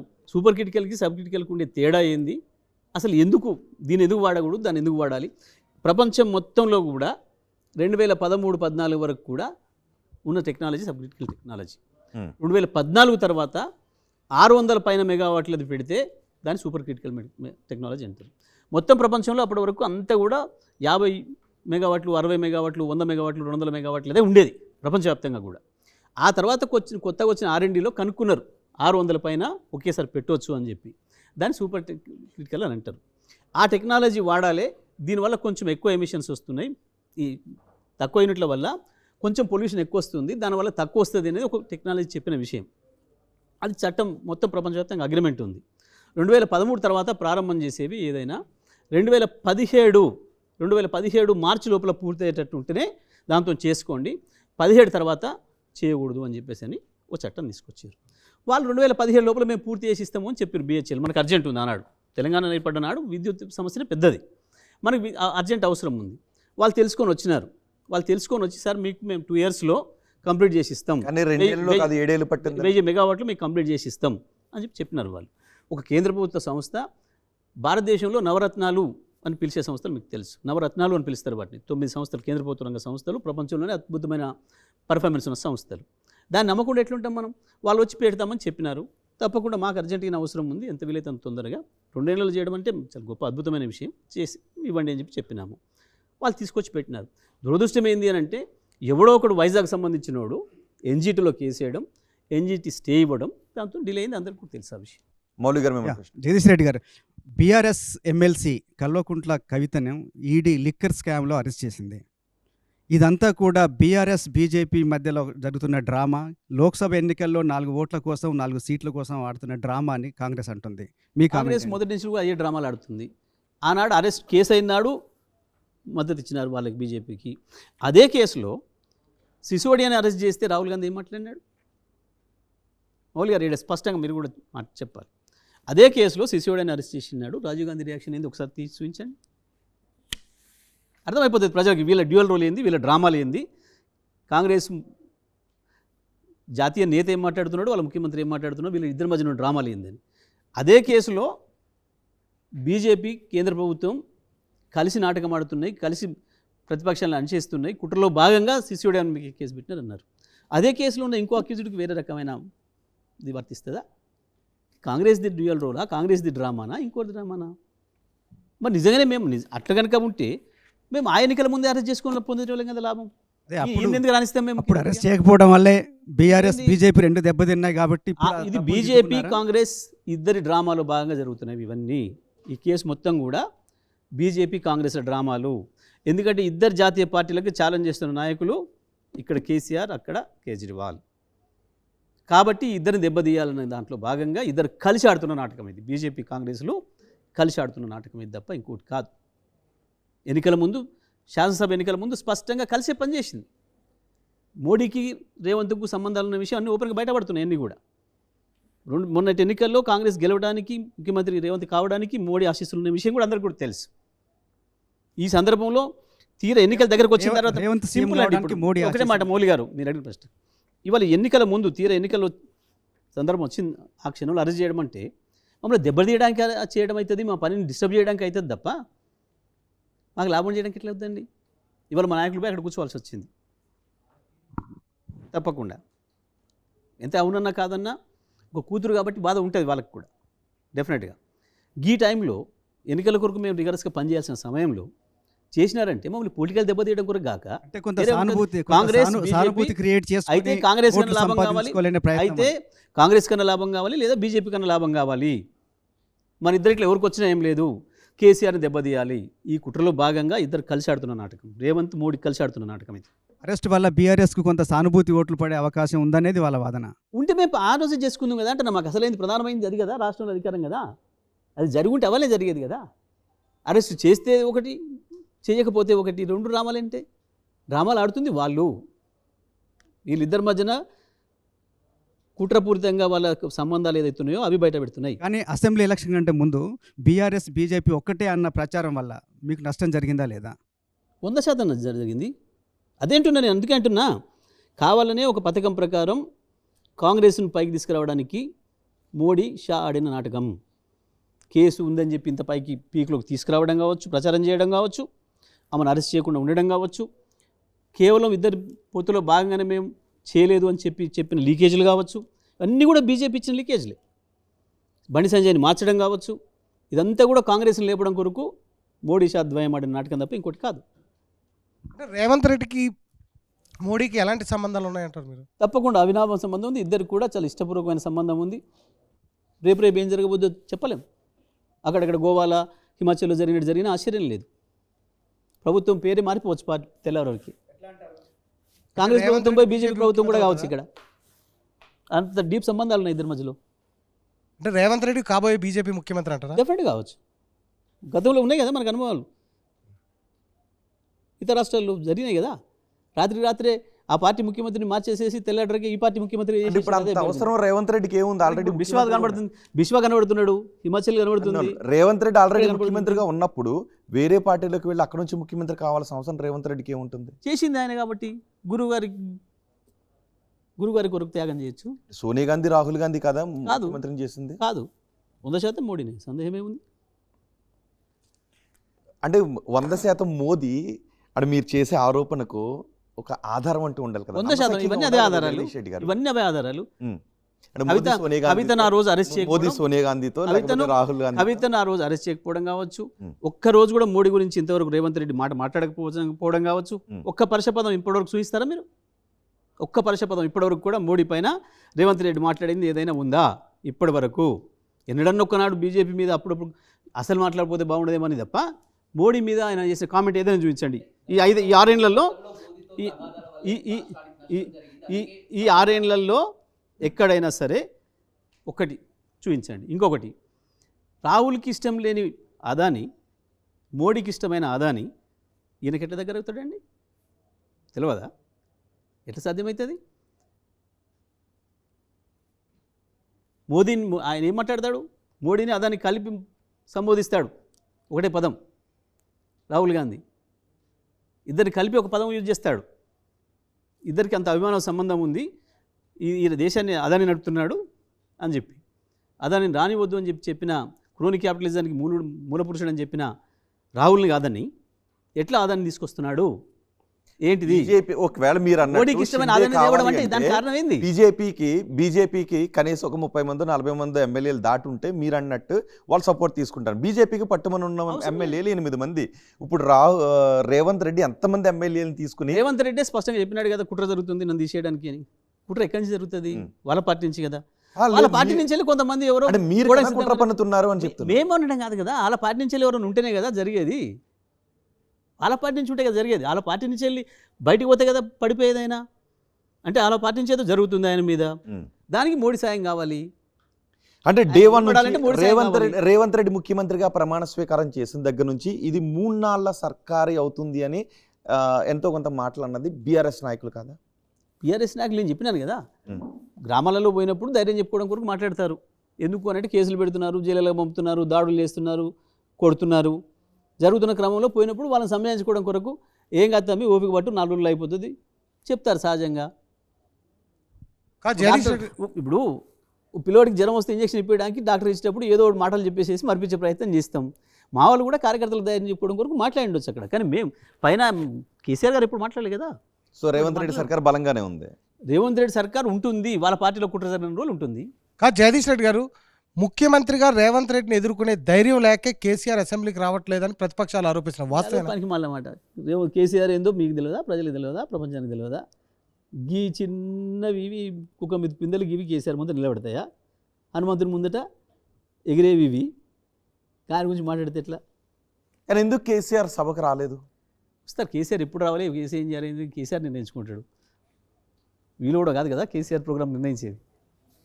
కానీ ఇప్పటికే జ్యుడిషియల్ ఎంక్వైరీతో బీఆర్ఎస్ నేతల గుండెల్లో రైళ్లు పరిగెడుతున్నాయని కాంగ్రెస్ నేతలు అంటున్నారు. బీఆర్ఎస్ మెడక మొత్తం చుట్టుకోబోతోంది కాళేశ్వరం. ఇప్పుడు ఇక్కడ రైలు కనబడదు మీకు, వెనకబడేమన్నా? మీరు విద్యుత్ శాఖ మంత్రిగా చేసిన శాఖకు సంబంధించిన ఎంక్వైరీ బీఆర్ఎస్ నేతల మెడకు చుట్టుకోబోతోంది అని. ఇప్పుడు నా మెడకు కానీ నా చుట్టూ కానీ రైలు కనబడుతున్నాయా? రైలు వాళ్ళకి రైలు పరిగెత్తుతున్నట్టున్నాయి. కుట్ర జరుగుతుంది, మమ్మల్ని ఏదో తీసేస్తారు అని చెప్పి ఫ్రస్ట్రేషన్లో మాట్లాడుతున్నారు. పేగులు మెడకేసుకుంటాం, మానవ బాంబులు అవుతాం, ఇంకేందో అవుతాం. ఆ పదాలను మీరు చూస్తున్నారు. ఫ్రస్ట్రేషన్ అక్కడ ఉంది, రైలు అక్కడ పరిగెత్తుతున్నట్టున్నాయి. ఇక్కడ ఏ రైలు లేవు, ఏవి లేవు. జగదీష్ రెడ్డి, నిజంగా కాళేశ్వరంలో అవినీతి జరిగిందా? కాంగ్రెస్ పార్టీ అధికారంలోకి వచ్చిన తర్వాత బీఆర్ఎస్ నాయకులను, మాజీ మంత్రులను అందరిని అరెస్ట్ చేస్తా ఉన్నారు. నిజంగా మీరు అరెస్ట్ అవుతారనే భయం ఉందా? ఒక్కరిని ఇప్పుడు 100 రోజులు అయిపోయింది, ఏది అసలు దాని మీద ఏమీ లేదు కదా. దానికి తల తోక ఏది ఆఖరికి వెంట్రుక కూడా కనబడతలేదు కదా. అది ఆల్రెడీ కాసిన ప్రశ్న విచిత్రంగా ఉంది. వాళ్ళు అడగాలి కదా మీరు. ఇప్పుడు ఏమైంది ఎంక్వైరీలు ఏమైనా, మీ విచారణలు ఏమైనా, ఇంతవరకు సోయలేదు ఎందుకు? ఏముంది టీఓఆర్ ఏముంది? ఏవో వేసినామన్నారు, కమిషన్లు వేసినామన్నారు. ఏంది టీఓఆర్ ఏంది దాంట్లో? కానీ ఇప్పటికే Reference ఏంది? విజిలెన్స్ తనిఖీల్లో చాలా అక్రమాలు బయటపడ్డాయి అంటున్నారు. ఇప్పుడు పెట్టాలి దాని మీద కదా. ఎంక్వైరీ కూడా ఆర్డర్ చేశారు కదా. పెట్టాలి కదా. నిజంగా మీకు భయం ఏమైనా ఉందా అట్లా బయటపడతాయని? నేనేమంటున్నా, భయపడుతున్న మాటలు ఎవరివి? స్వేచ్ఛగా ఉన్న వాళ్ళు ఎవరు? పేగులు మెడకేసుకోవడాలు, గోరీలు ఇవ్వడాలు, సమాధులు కట్టడాలు, మానవ బొమ్మలు కావడాలు, అవా భయపడే మాటలు? మేము మాట్లాడేవా? అసలు మీరు కేసీఆర్ గారితో వెళ్ళి చూశారు కదా, నిజంగా బ్యారేజ్ కుంగిందా? మేడిగాడు పోతే 2-3 పిల్లలు కుంగి ఉండొచ్చు. ప్రపంచంలో ఇప్పటివరకు ఎక్కడ బ్యారేజ్ కుంగనట్టు, ఎక్కడ ఇది జరగనట్టు ఆయన కేసీఆర్ ఏమైనా కడతాడు పోయి తాపితోని? ఇంతవరకు కూడా ఇది మేము ప్రభుత్వం అని, మేము ప్రజలకు జవాబుదారీ అని, మేము ప్రజల కొరకు ఉన్నామన్న సోయి ఇప్పటివరకు లేదు. ఏమైనా ఎక్కడ వసూలు చేయాలి, ఎక్కడ ఎవరిని భయపెట్టియాలి, ఎక్కడ వ్యాపారస్తులు చిన్న లోపం ఉంది, ఎక్కడ వ్యాపారస్తులలో చిన్న లోపాలు ఉన్నాయి, ఎవరిని భయపెట్టించి డబ్బులు ఎట్లా వసూలు చేయాలి, ఢిల్లీకి 3 ప్లేట్ల కట్టి రావాలి, గాదాని మీద సోయి తప్ప 100 రోజుల నుంచి ఒక్క పైసా పని ప్రజల కొరకు చేసింది ఇప్పటివరకు లేదు. అసలు కరువు వచ్చింది, దారుణమైన కరువు ఉంది. ఒక్కడు కూడా ఇంతవరకు రైతుల దగ్గర పోయినవాడు లేడు. మంత్రి కానీ ముఖ్యమంత్రి కానీ కనీసం సమీక్ష లేదు. రాష్ట్ర స్థాయిలో లేదు, జిల్లా స్థాయిలో సమీక్ష లేదు. లక్షల ఎకరాల అవతల ఎండిపోతూ ఉంది. విద్యుత్ రావట్లేదు, విద్యుత్ లో వోల్టేజ్ వచ్చింది, దాంతో నాణ్యమైన విద్యుత్ లేక మోటార్లు పోతున్నాయని చెప్పి మొత్తుకుంటున్నారు రైతులు. మీరు పంపండి, మీ స్టూడియో మీ కెమెరామెన్లు పంపండి. గతంలో ఏముండే, ఎవరు మోటార్లు బాగు చేసుకునే వాళ్ళ పరిస్థితి, ఇప్పుడేముంది అక్కడ మీరు అడిగి లైవ్ చేయండి. జనరేటర్లు అమ్ముకునే వాళ్ళు 10 ఏళ్లలో పాపం ఏమైపోయినారు, ఇప్పుడు ఎట్లా కలకలాడుతున్నాయి వాళ్ళ షాపులు. తీయండి మీరే పోయి. నేను మాట్లాడడం ఆయన మాట్లాడడం కాదు. మేము రాజకీయ ఆరోపణలు చేసుకోవచ్చు ఒకరికోరు, మీరు కదా థర్డ్ పార్టీగా మీరు చేయండి. 100 రోజుల బయట పెట్టండి అన్నీ కూడా. 100 రోజుల పాలన ఎవరి పాలన ఏంది, ఏముండే, కేసీఆర్ ఉన్ననాడు ఏముండే, కరెంటు పరిస్థితి ఏముండే. కరువు నేచురల్ కలామిటీ ఓకే అండి కొంతమేరకు, దాన్ని ఎవరు కూడా ఏం చేయగలిగింది లేదు. కానీ నేను ఒకటే మాట, కరువు పక్కన పెట్టండి. మనుషులుగా మీరు చేయాల్సిన పని, పరిపాలకులుగా మీరు చేయాల్సిన పని. కేసీఆర్ ఇచ్చిన కరెంటును ఎందుకు ఇవ్వలేకపోతున్నారు? మేము ప్రూవ్ చేసినాం కదా 5 సంవత్సరాలు వరుసగా ఒక్క నిమిషం కరెంటు పోకుండా మీ స్టూడియోతో సహా రాష్ట్ర వ్యాప్తంగా ప్రతి రైతు కూడా 1 నిమిషం పోకుండా ఇచ్చినాం కదా. ఎందుకు ఇవ్వలేకపోతున్నది ఇవాళ మీరు? మేము కొత్తది అడుగుతలే, మేము కొత్తది గొంతెమ్మ కోరికలు మేము అడుగుతలే. మేము రైతు బంధు చెప్పిన టైంకి చెప్పినట్టు వేసినాం కదా. మీకు ఇవాళ ఎకరం పడుతుంది అంటే రాత్రి 12 గంటల లోపల మొత్తం ఎకరం పడిపోయింది. మీకు ఇవాళ 2 ఎకరాలు ఉంటే 2 ఎకరాలు పడిపోయింది. ఇవాటికి 5 ఎకరాలు వస్తుంది అంటే 5 ఎకరాలు అదే ఒక్కటే రోజు రాత్రికి పడిపోయింది. ఇవాటి 10 ఎకరాలు అంటే 10 ఎకరాలు పడిపోయింది. ఇప్పుడు ఎందుకు రాలే అడగండి మీరు వెళ్ళి. గ్రామాలలో నిన్న ఆయన సాక్షిగానే ఎకరంన్నర కూడా రాలేదని చెప్పింది ఒక మాట పొలంలో నిలబడి. నేను ఎకరంన్నర రైతును సార్, నాకు రాలేదు అని చెప్పింది. అక్కడ ఉన్న వాళ్ళకి చెప్పొచ్చిన ఈ ఊళ్ళో ఇంకెంతమంది రాలేదో ఒకసారి చెప్పి అధికార మార్పిడి జరిగే అంటే ఏంది? సమయానికి మీరు ఖజానాని వీళ్ళకు ఖాళీ పరిపాలన చేసి పెట్టారు అని కాంగ్రెస్. చేతగాట్లే 7,000 కోట్లు ఆ రోజు ఉండి ఉమ్. మేము రైతులకు రైతు బంధు వేస్తానంటే ఉమ్. వద్దు అని చెప్పి మాట్లాడింది ఇదే రేవంత్ కదా. మీ దగ్గర బయటలు ఉన్నాయి కదా, వద్దు అని చెప్పింది ఇదే రేవంత్ కదా. పోయి ఎలక్షన్ కమిషన్ దగ్గర వెళ్ళి ఇంకోటి రైతులకు అప్పీల్ చేసింది కూడా మీ దగ్గరే ఉంది కదా. మీరు 10,000 వద్దు, నేను రాగానే 15,000 ఇస్తా, 9వ తారీఖుకే ఇస్తా అని చెప్పింది మీ దగ్గరే ఉంది కదా. బయట ఏమైనాయి ఆ 7,000 కోట్లు? ఆ 7,000 కోట్లు ఏమైనాయి? ఈ 100 రోజుల్లోనే ఇంకొక 7,000 కోట్లు అప్పు తెచ్చిండ్రు, 14,000 కోట్లు. ఈ 100 రోజులల్లో ఇంకొక 15 నుంచి 20,000 కోట్లు రెవెన్యూ వచ్చింది, రాబడి వచ్చింది ప్రభుత్వానికి రోజువారీ. మొత్తం ఇప్పుడు 35,000 కోట్లు వచ్చింది వీళ్ళు వచ్చిన కాంచి. ఏమైనాయి? ఎక్కడ పెట్టినరు? రైతులకు ఇవ్వకుండా, కరెంటు కొనకుండా. కరెంట్ ఎందుకు కొనట్లేరు? కరెంట్ ఎందుకు వస్తలేదు? ఎందుకు ఇస్తలేరు? కరెంటు కొంటే ఖర్చు అవుతుంది, దాంట్లో కమిషన్ రాదు. కరెంటు కొంటే ఖర్చు అవుతుంది, కరెంటులో కమిషన్ రాదు రూపాయి. కాబట్టి కరెంటు కొనొద్దు, రైతులకు ఇవ్వద్దు. ఇది వాళ్ళ పని. రైతు బంధు ఇస్తే కమిషన్ రాదు, కాబట్టి రైతు బంధు ఇవ్వద్దు. కమిషన్లు వచ్చే కాడ కాంట్రాక్టర్లకు ఇవ్వాలి, ఆ పైసలు తీసుకోవాలి, ఢిల్లీకి ముడుపులు పంపాలి, నెలకు 200 కోట్లు. ఇది వాళ్ళ పని. ఈ 100 రోజుల్లో చేసిన పని ఇది. వాళ్ళకి అంత మించి ప్రజల పట్ల సోయి లేదు, ఇచ్చిన హామీల పట్ల సోయి లేదు. ఇక మళ్ళీ గెలిచేది ఉందా, చచ్చేది ఉందా, మనం 5 ఏళ్లకు ఎంత వీలైతే అంత దోసుకుందాం అన్న పద్ధతిలో ఉన్నారు. ప్రభుత్వం ఏమి ఇది? జిల్లాల మంత్రులు ఆ నల్లగొండ కావచ్చు, ఇంకొకడ కావచ్చు, చిన్న చిన్న లోపాలు ఉంటాయి పాపం వ్యాపారాలు చేసుకునే వాళ్ళ కాడ. మేము వాళ్ళ జోలి పోలే, వాళ్ళని చూడలేము మేము ఎట్టుంటారో. వాళ్ళని భయపెట్టించి, మిల్లర్లను భయపెట్టించి, రైస్ మిల్లర్లను భయపెట్టించి, క్రషర్ మిల్లులను భయపెట్టించి, వాళ్ళ కాడ ఉండే చిన్న చిన్న లోపాలను ఆధారం చేసుకొని బ్లాక్మెయిల్ చేసి కోట్ల రూపాయలు వసూలు చేసుకొని ఈ పనిలో ఉన్నారు వాళ్ళు. రైతు బంధు విషయంలో మీ ప్రభుత్వం చేసిన తప్పుల్ని సరిదిద్దున్నామని చెప్తున్నారు. మీరు ప్రజల సొమ్ము దుర్వినియోగం చేశారు, కొండలకి గుట్టలకి లేఅవుట్లకు కూడా ఇచ్చారు, దాన్ని సరిదిద్దుతున్నాం అనే ప్రయత్నం చేస్తున్నాం అన్నారు. దాంట్లో తప్పేం కనిపిస్తుంది మీకు? మనం సరి చెబితే ఓడన్నాడు. నువ్వు రైతులు కదా, నేను ఏమంటుంది? ఆ గుట్టలు ఏదో ఉంటే గుట్టలు ఇయ్యకు, ఆ సరిదిద్ది ఇస్తామని చెప్తున్నారు. నేను ఏమంటున్నా? గుట్టలు ఇయ్యకు, నువ్వు గుట్టలు ఇచ్చినా నువ్వు అంటున్నావు అంటే నీకు తెలుసు అన్నట్టు కదా. ఏ గుట్టకి ఇచ్చినా నీకు తెలుసు, ఆ గుట్టకు ఒకదాని కాపు. సాధారణమైన రైతు ఏమన్నాడు? ఏ గుట్టకి ఇచ్చిరో ఆ గుట్ట నాపు, లేదు వానికి రికవరీ పెట్టు. సపోజ్ నేను చంద్రమౌళి గారికి ఇచ్చిన, రోహిత్ గారికి ఇచ్చిన, మీ గుట్ట ఉంటే మీ పేరు మీద నేను ఇచ్చిన, ఆపేయి, గుట్ట దాపు రికవరీ పెట్టు చంద్రమౌళి గారి కాడ. ఎవరు వద్దన్నారు? అది ఇప్పుడు కేవలం ఇస్తలేవు కదా సాధారణ రైతులకు. 5 ఎకరాలకు మాత్రమే రైతు బంధు ఇస్తాం, ఆ పైన ఇవ్వమని చెప్పి గవర్నమెంట్ చెప్తుంది. ప్రకటించమను. దీన్ని మీరు సమర్థిస్తారా, వ్యతిరేకిస్తారా? నేనేమంటాను, నువ్వు ప్రకటించు. నువ్వు ప్రకటించు మొదలు. ముఖ్యమంత్రి గారు చెప్తున్నారు 5 ఎకరాల లోపే ఇస్తామని. నేనేమంటాను 5 ఎకరాల లోపే ఇస్తున్నానని ప్రకటించి అంతవరకు ఇచ్చుకో. నీ పాలసీ, నీ ప్రభుత్వ పాలసీ. దాని నేనేం మాట్లాడతాను తర్వాత నా ఇష్టం. అట్లా ఇస్తే మీరు నేనేమంటే అది తర్వాత నా ఇష్టం, అది నా ఇష్టం. నా పాలసీ ఏందో నేను చెప్తా, నీ పాలసీ నువ్వు అమలు చేసుకో. నీకు అధికారం ఇచ్చిండ్రు, వచ్చింది, నీ ఇష్టం వచ్చిన అధికారం పని చేసుకో. మేము అడ్డుకోవట్లేం కదా. తర్వాత మేము ప్రజలకు ఏం చెప్పుకోవాలో, ప్రజలకు మేమేం చెప్పాలో, ప్రజలు మాకేం చెప్తారో మా ఇష్టం. అది మీరు ఏం చెప్తారు? 5 ఎకరాలు ఇస్తే సమర్థిస్తారా, వ్యతిరేకిస్తారా? నువ్వు మొదలు చేయి. నువ్వు చేయకముందు అడిగేది ఏంది? నువ్వు చేయి, అది చేసి తర్వాత మాట్లాడదాం. కానీ టీఆర్ఎస్ ప్రజలు మమ్మల్ని ఏం అడుగుతారో, మేము ప్రజల తరఫున ఏం మాట్లాడాలో మాట్లాడదాం. అప్పుడు జగదీష్ రెడ్డి గారు, ప్రజలు మాకు ఏం విజ్ఞప్తి చేస్తారో, ప్రజలు మా తరఫున ఏం పని చేయమని అడుగుతారో, ప్రజలు సమర్థించమంటారా, ప్రజలు కొట్లాడమంటారా, దాన్ని చేస్తాం. మేము ఒక ప్రతిపక్షంగా ప్రజల ఆలోచనలు కదా మేము మాట్లాడాల్సింది, ప్రతిబింబించాల్సింది, రిప్రజెంట్ చేయాల్సింది మేము ప్రజలకు కదా. డెఫినెట్ ప్రజలకు చేస్తాం, నీకు కాదు కదా. జగదీష్ రెడ్డి గారు, మీరు అధికారంలో ఉన్నప్పుడు పూర్తిగా కూడా ప్రభుత్వ సొమ్ముని దుర్వినియోగం చేశారు. డేట్కి జీతాలు కూడా ఇవ్వలేనటువంటి పరిస్థితి నుంచి ఈరోజు మేము 1వ తారీఖునే జీతాలు ఇస్తున్నామని కాంగ్రెస్ నాయకులు చెప్తున్నారు. చెప్పనేయండి, తప్పేం లేదు, చెప్పనండి. వాళ్ళు ప్రజలు కూడా చూస్తున్నారు. మేము రైతు బంధు సమయానికి ఇచ్చినాం, మేము జీతాలు ఆపిండొచ్చు, రైతు బంధు సమయానికి ఇచ్చినాం, పెన్షన్ పెద్ద మనుషుల పెన్షన్ల సమయానికి ఇచ్చినాం. ఎవరిని ఏ వర్గాలకైతే ఆసరా అవసరం ఉందో మేము వాళ్ళకి ఆసరా ఇచ్చినాం. కాస్త మంచిగా ఉన్న వాళ్ళకి ఆలస్యంగా ఇచ్చినాం. వాస్తవం చేయి, నువ్వు కంటిన్యూ. రైతు బంధు ఆపు, పెన్షన్లు ఆపు, ఇంకొకటి ఆపు, ఇవి ప్రజలు తెలుస్తారు కదా. కానీ సాగులో 100% వాస్తవం. సాగులో లేని ఇప్పుడు మీకు కాస్త ఉందండి, మీరు కాస్త మంచిగానే ఉన్నారు, మీ తమ్ముడికి వచ్చే బాగాలేదు, మీ అమ్మనాయన మీ తమ్ముడికి సాయం చేస్తారు, మంచిగానే ఉంది కదా, మా ఊరికి రవికి ఏం కాదులేమని అనుకుంటారు, వెనక సీజు చూద్దామని అనుకుంటారు. బలహీనంగా ఉన్నోనికి ఆకలితున్నోనికి ఒక పూట ముందర పెట్టినరు, మేము కూడా గట్టినే పెట్టినాం, పెడతాం. అట్లే పెట్టినాం, అట్లే పెడతాం. మేము మా పని బలహీనల వైపు అదే అమలు చేసినాం, అదే చేస్తాం. కానీ సాగులో లేని భూములకు కూడా విచ్చలవిడిగా రైతు బంధులో డబ్బులు ఇచ్చి నిధుల దుర్వినియోగానికి పాల్పడుతున్నారు. నేను ఏమంటున్నా, నేను ఇప్పుడే చెప్పినా, నేను ఏమంటున్నా, రోహిత్దే కావచ్చు, ఓ 10 ఎకరాల భూమి ఉంది మీ పేరు మీద, ఒకవేళ దానికి అలా రాళ్ళ రప్పలు ఉన్నాయి, వ్యవసాయం చేయకపోయినా ఇచ్చినాం అనుకుంటే ఆపేసుకోండి. నేను దానికి వద్దంటలేంగా, ఆపే రికవరీ కూడా పెట్టు. రోహిత్ పైన రికవరీ కూడా పెట్టి వద్దంటలేను కదా మేము. ప్రభుత్వం నీ చేతిలో ఉంది, you can do what ever you do. సాధ్యమవుతుంది. కాంట్రాక్టర్ని కాంగ్రెస్ ప్రభుత్వం వేధిస్తుంది అంటున్నారు కదా, మరి మల్లారెడ్డి నేను కాంట్రాక్టర్లు వేధిస్తుందని ఏమనలేదు. ఇప్పుడు కాంట్రాక్టర్లకు మంచిగానే ఉంది, వాళ్ళకి ఇచ్చి కమిషన్లు తీసుకొని పైకి పంపుతుందని చెప్పిన ఢిల్లీకి.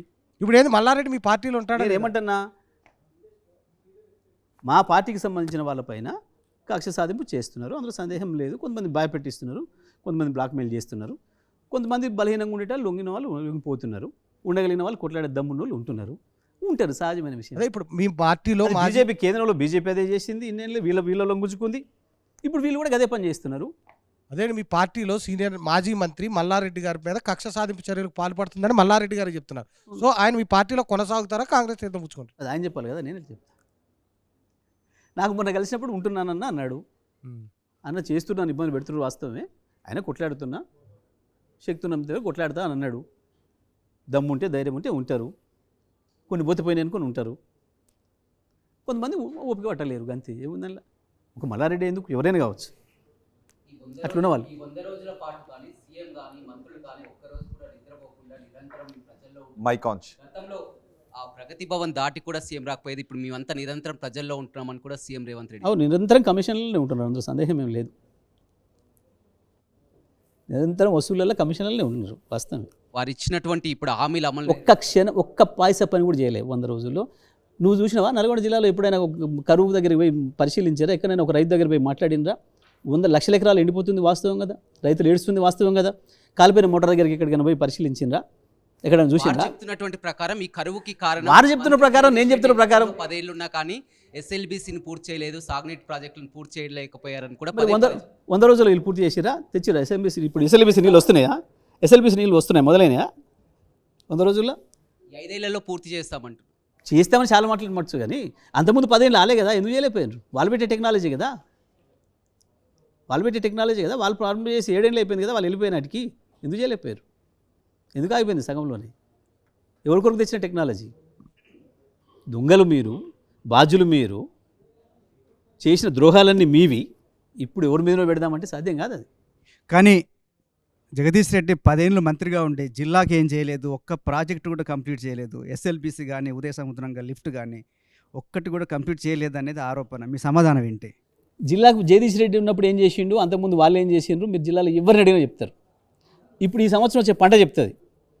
జగదీష్ రెడ్డి వచ్చిన తర్వాత ఎంత పంట ఉండే, 3 లక్షల మెట్రిక్ టన్నులు 2014 నాడు నల్గొండ జిల్లాలో వరి దిగుబడి 40 లక్షల టన్నులు మెట్రిక్ టన్నులు ఇచ్చినాం 5 సంవత్సరాలు వరుసగా. మేము మొత్తం ప్రతి మోటార్కి ఉచిత కరెంట్ ఇచ్చినాం. మీరు 10 ఏళ్ళు ఏం చేశారంటే ఏం చెప్తారు? మీ 10 ఏళ్ళు మీరు ఏం చేశారంటే? జిల్లాలో కరువు లేకుండా చేసినాం, జిల్లాను సస్యశ్యామలం చేసినాం, ఫ్లోరిన్ని పారదోలినాం, జిల్లాకు 3 మెడికల్ కాలేజీలు తెచ్చినాం, జిల్లాలో మొత్తం నీటిపారుదల వ్యవస్థను పునర్వ్యవస్థీకరించేసినాం, చివరి భూములకు నీళ్ళు ఇచ్చినాం.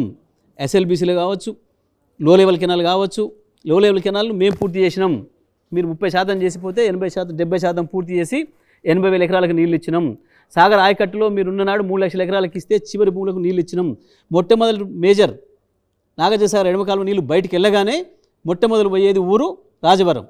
50 ఏళ్ళు రాజవరం ఊరు నీళ్ళు చూడలే. మేము వచ్చిన తర్వాత నేను ఇచ్చిన రాజవరం మేజర్కి నీళ్ళు నేను మొదలిచ్చిన. నేను వచ్చే వరకు రాజవరం పాపం కింది నుంచి వెళ్ళి కృష్ణ పోతుంటుంది, కృష్ణలో నీళ్ళు వరద ఎక్కువ వచ్చినప్పుడు పాములు వచ్చి ఊర్లోకి వచ్చి కరుస్తాయి, చచ్చిపోతారు. మంచినీళ్ళు లేవు, సాగునీళ్ళు లేవు. మేము వచ్చిన తర్వాత ఇచ్చినాం. అది రాజవరం కావచ్చు, అది ముదిమాణిక్యం కావచ్చు, అది జానపాడు మేజర్ కావచ్చు, అది వాడపల్లి మేజర్ కావచ్చు, ప్రతి ఊర్లో చివరి భూమి దాకా నీళ్ళు ఇచ్చిన వాళ్ళం మేము. అది ఎస్ఎల్బీసీలో కావచ్చు, D49 కావచ్చు, D47 కావచ్చు, చివరి దాకా నీళ్ళు ఇచ్చిన వాళ్ళం మేము. లో లెవెల్ కెనాల్ ద్వారా 80,000 ఎకరాలు నీళ్ళు ఇచ్చింది మేము. ఎప్పుడో కాకతీయుల నుంచి ఇప్పటి వరకు ఏదైతే మూసిపైన కత్వలు కట్టినరో చివరి దాకా భూములకు తీసుకుపోయి నీళ్ళు ఇచ్చి 60,000 ఎకరాలు పారిచ్చింది మేము. గోదావరి నీళ్లను కాళేశ్వరం ద్వారా గోదావరి నీళ్ళను తీసుకొచ్చి సూర్యాపేట జిల్లాని సస్యశ్యామలం చేసింది మేము. నల్గొండ జిల్లాలో 100కు పైన రెసిడెన్షియల్ పాఠశాలను పెట్టినాం, 3 మెడికల్ కాలేజీలు తెచ్చినాం. ఏంది మీరు చేసింది? మీరు ఇచ్చింది కరువు, మీరు ఇచ్చింది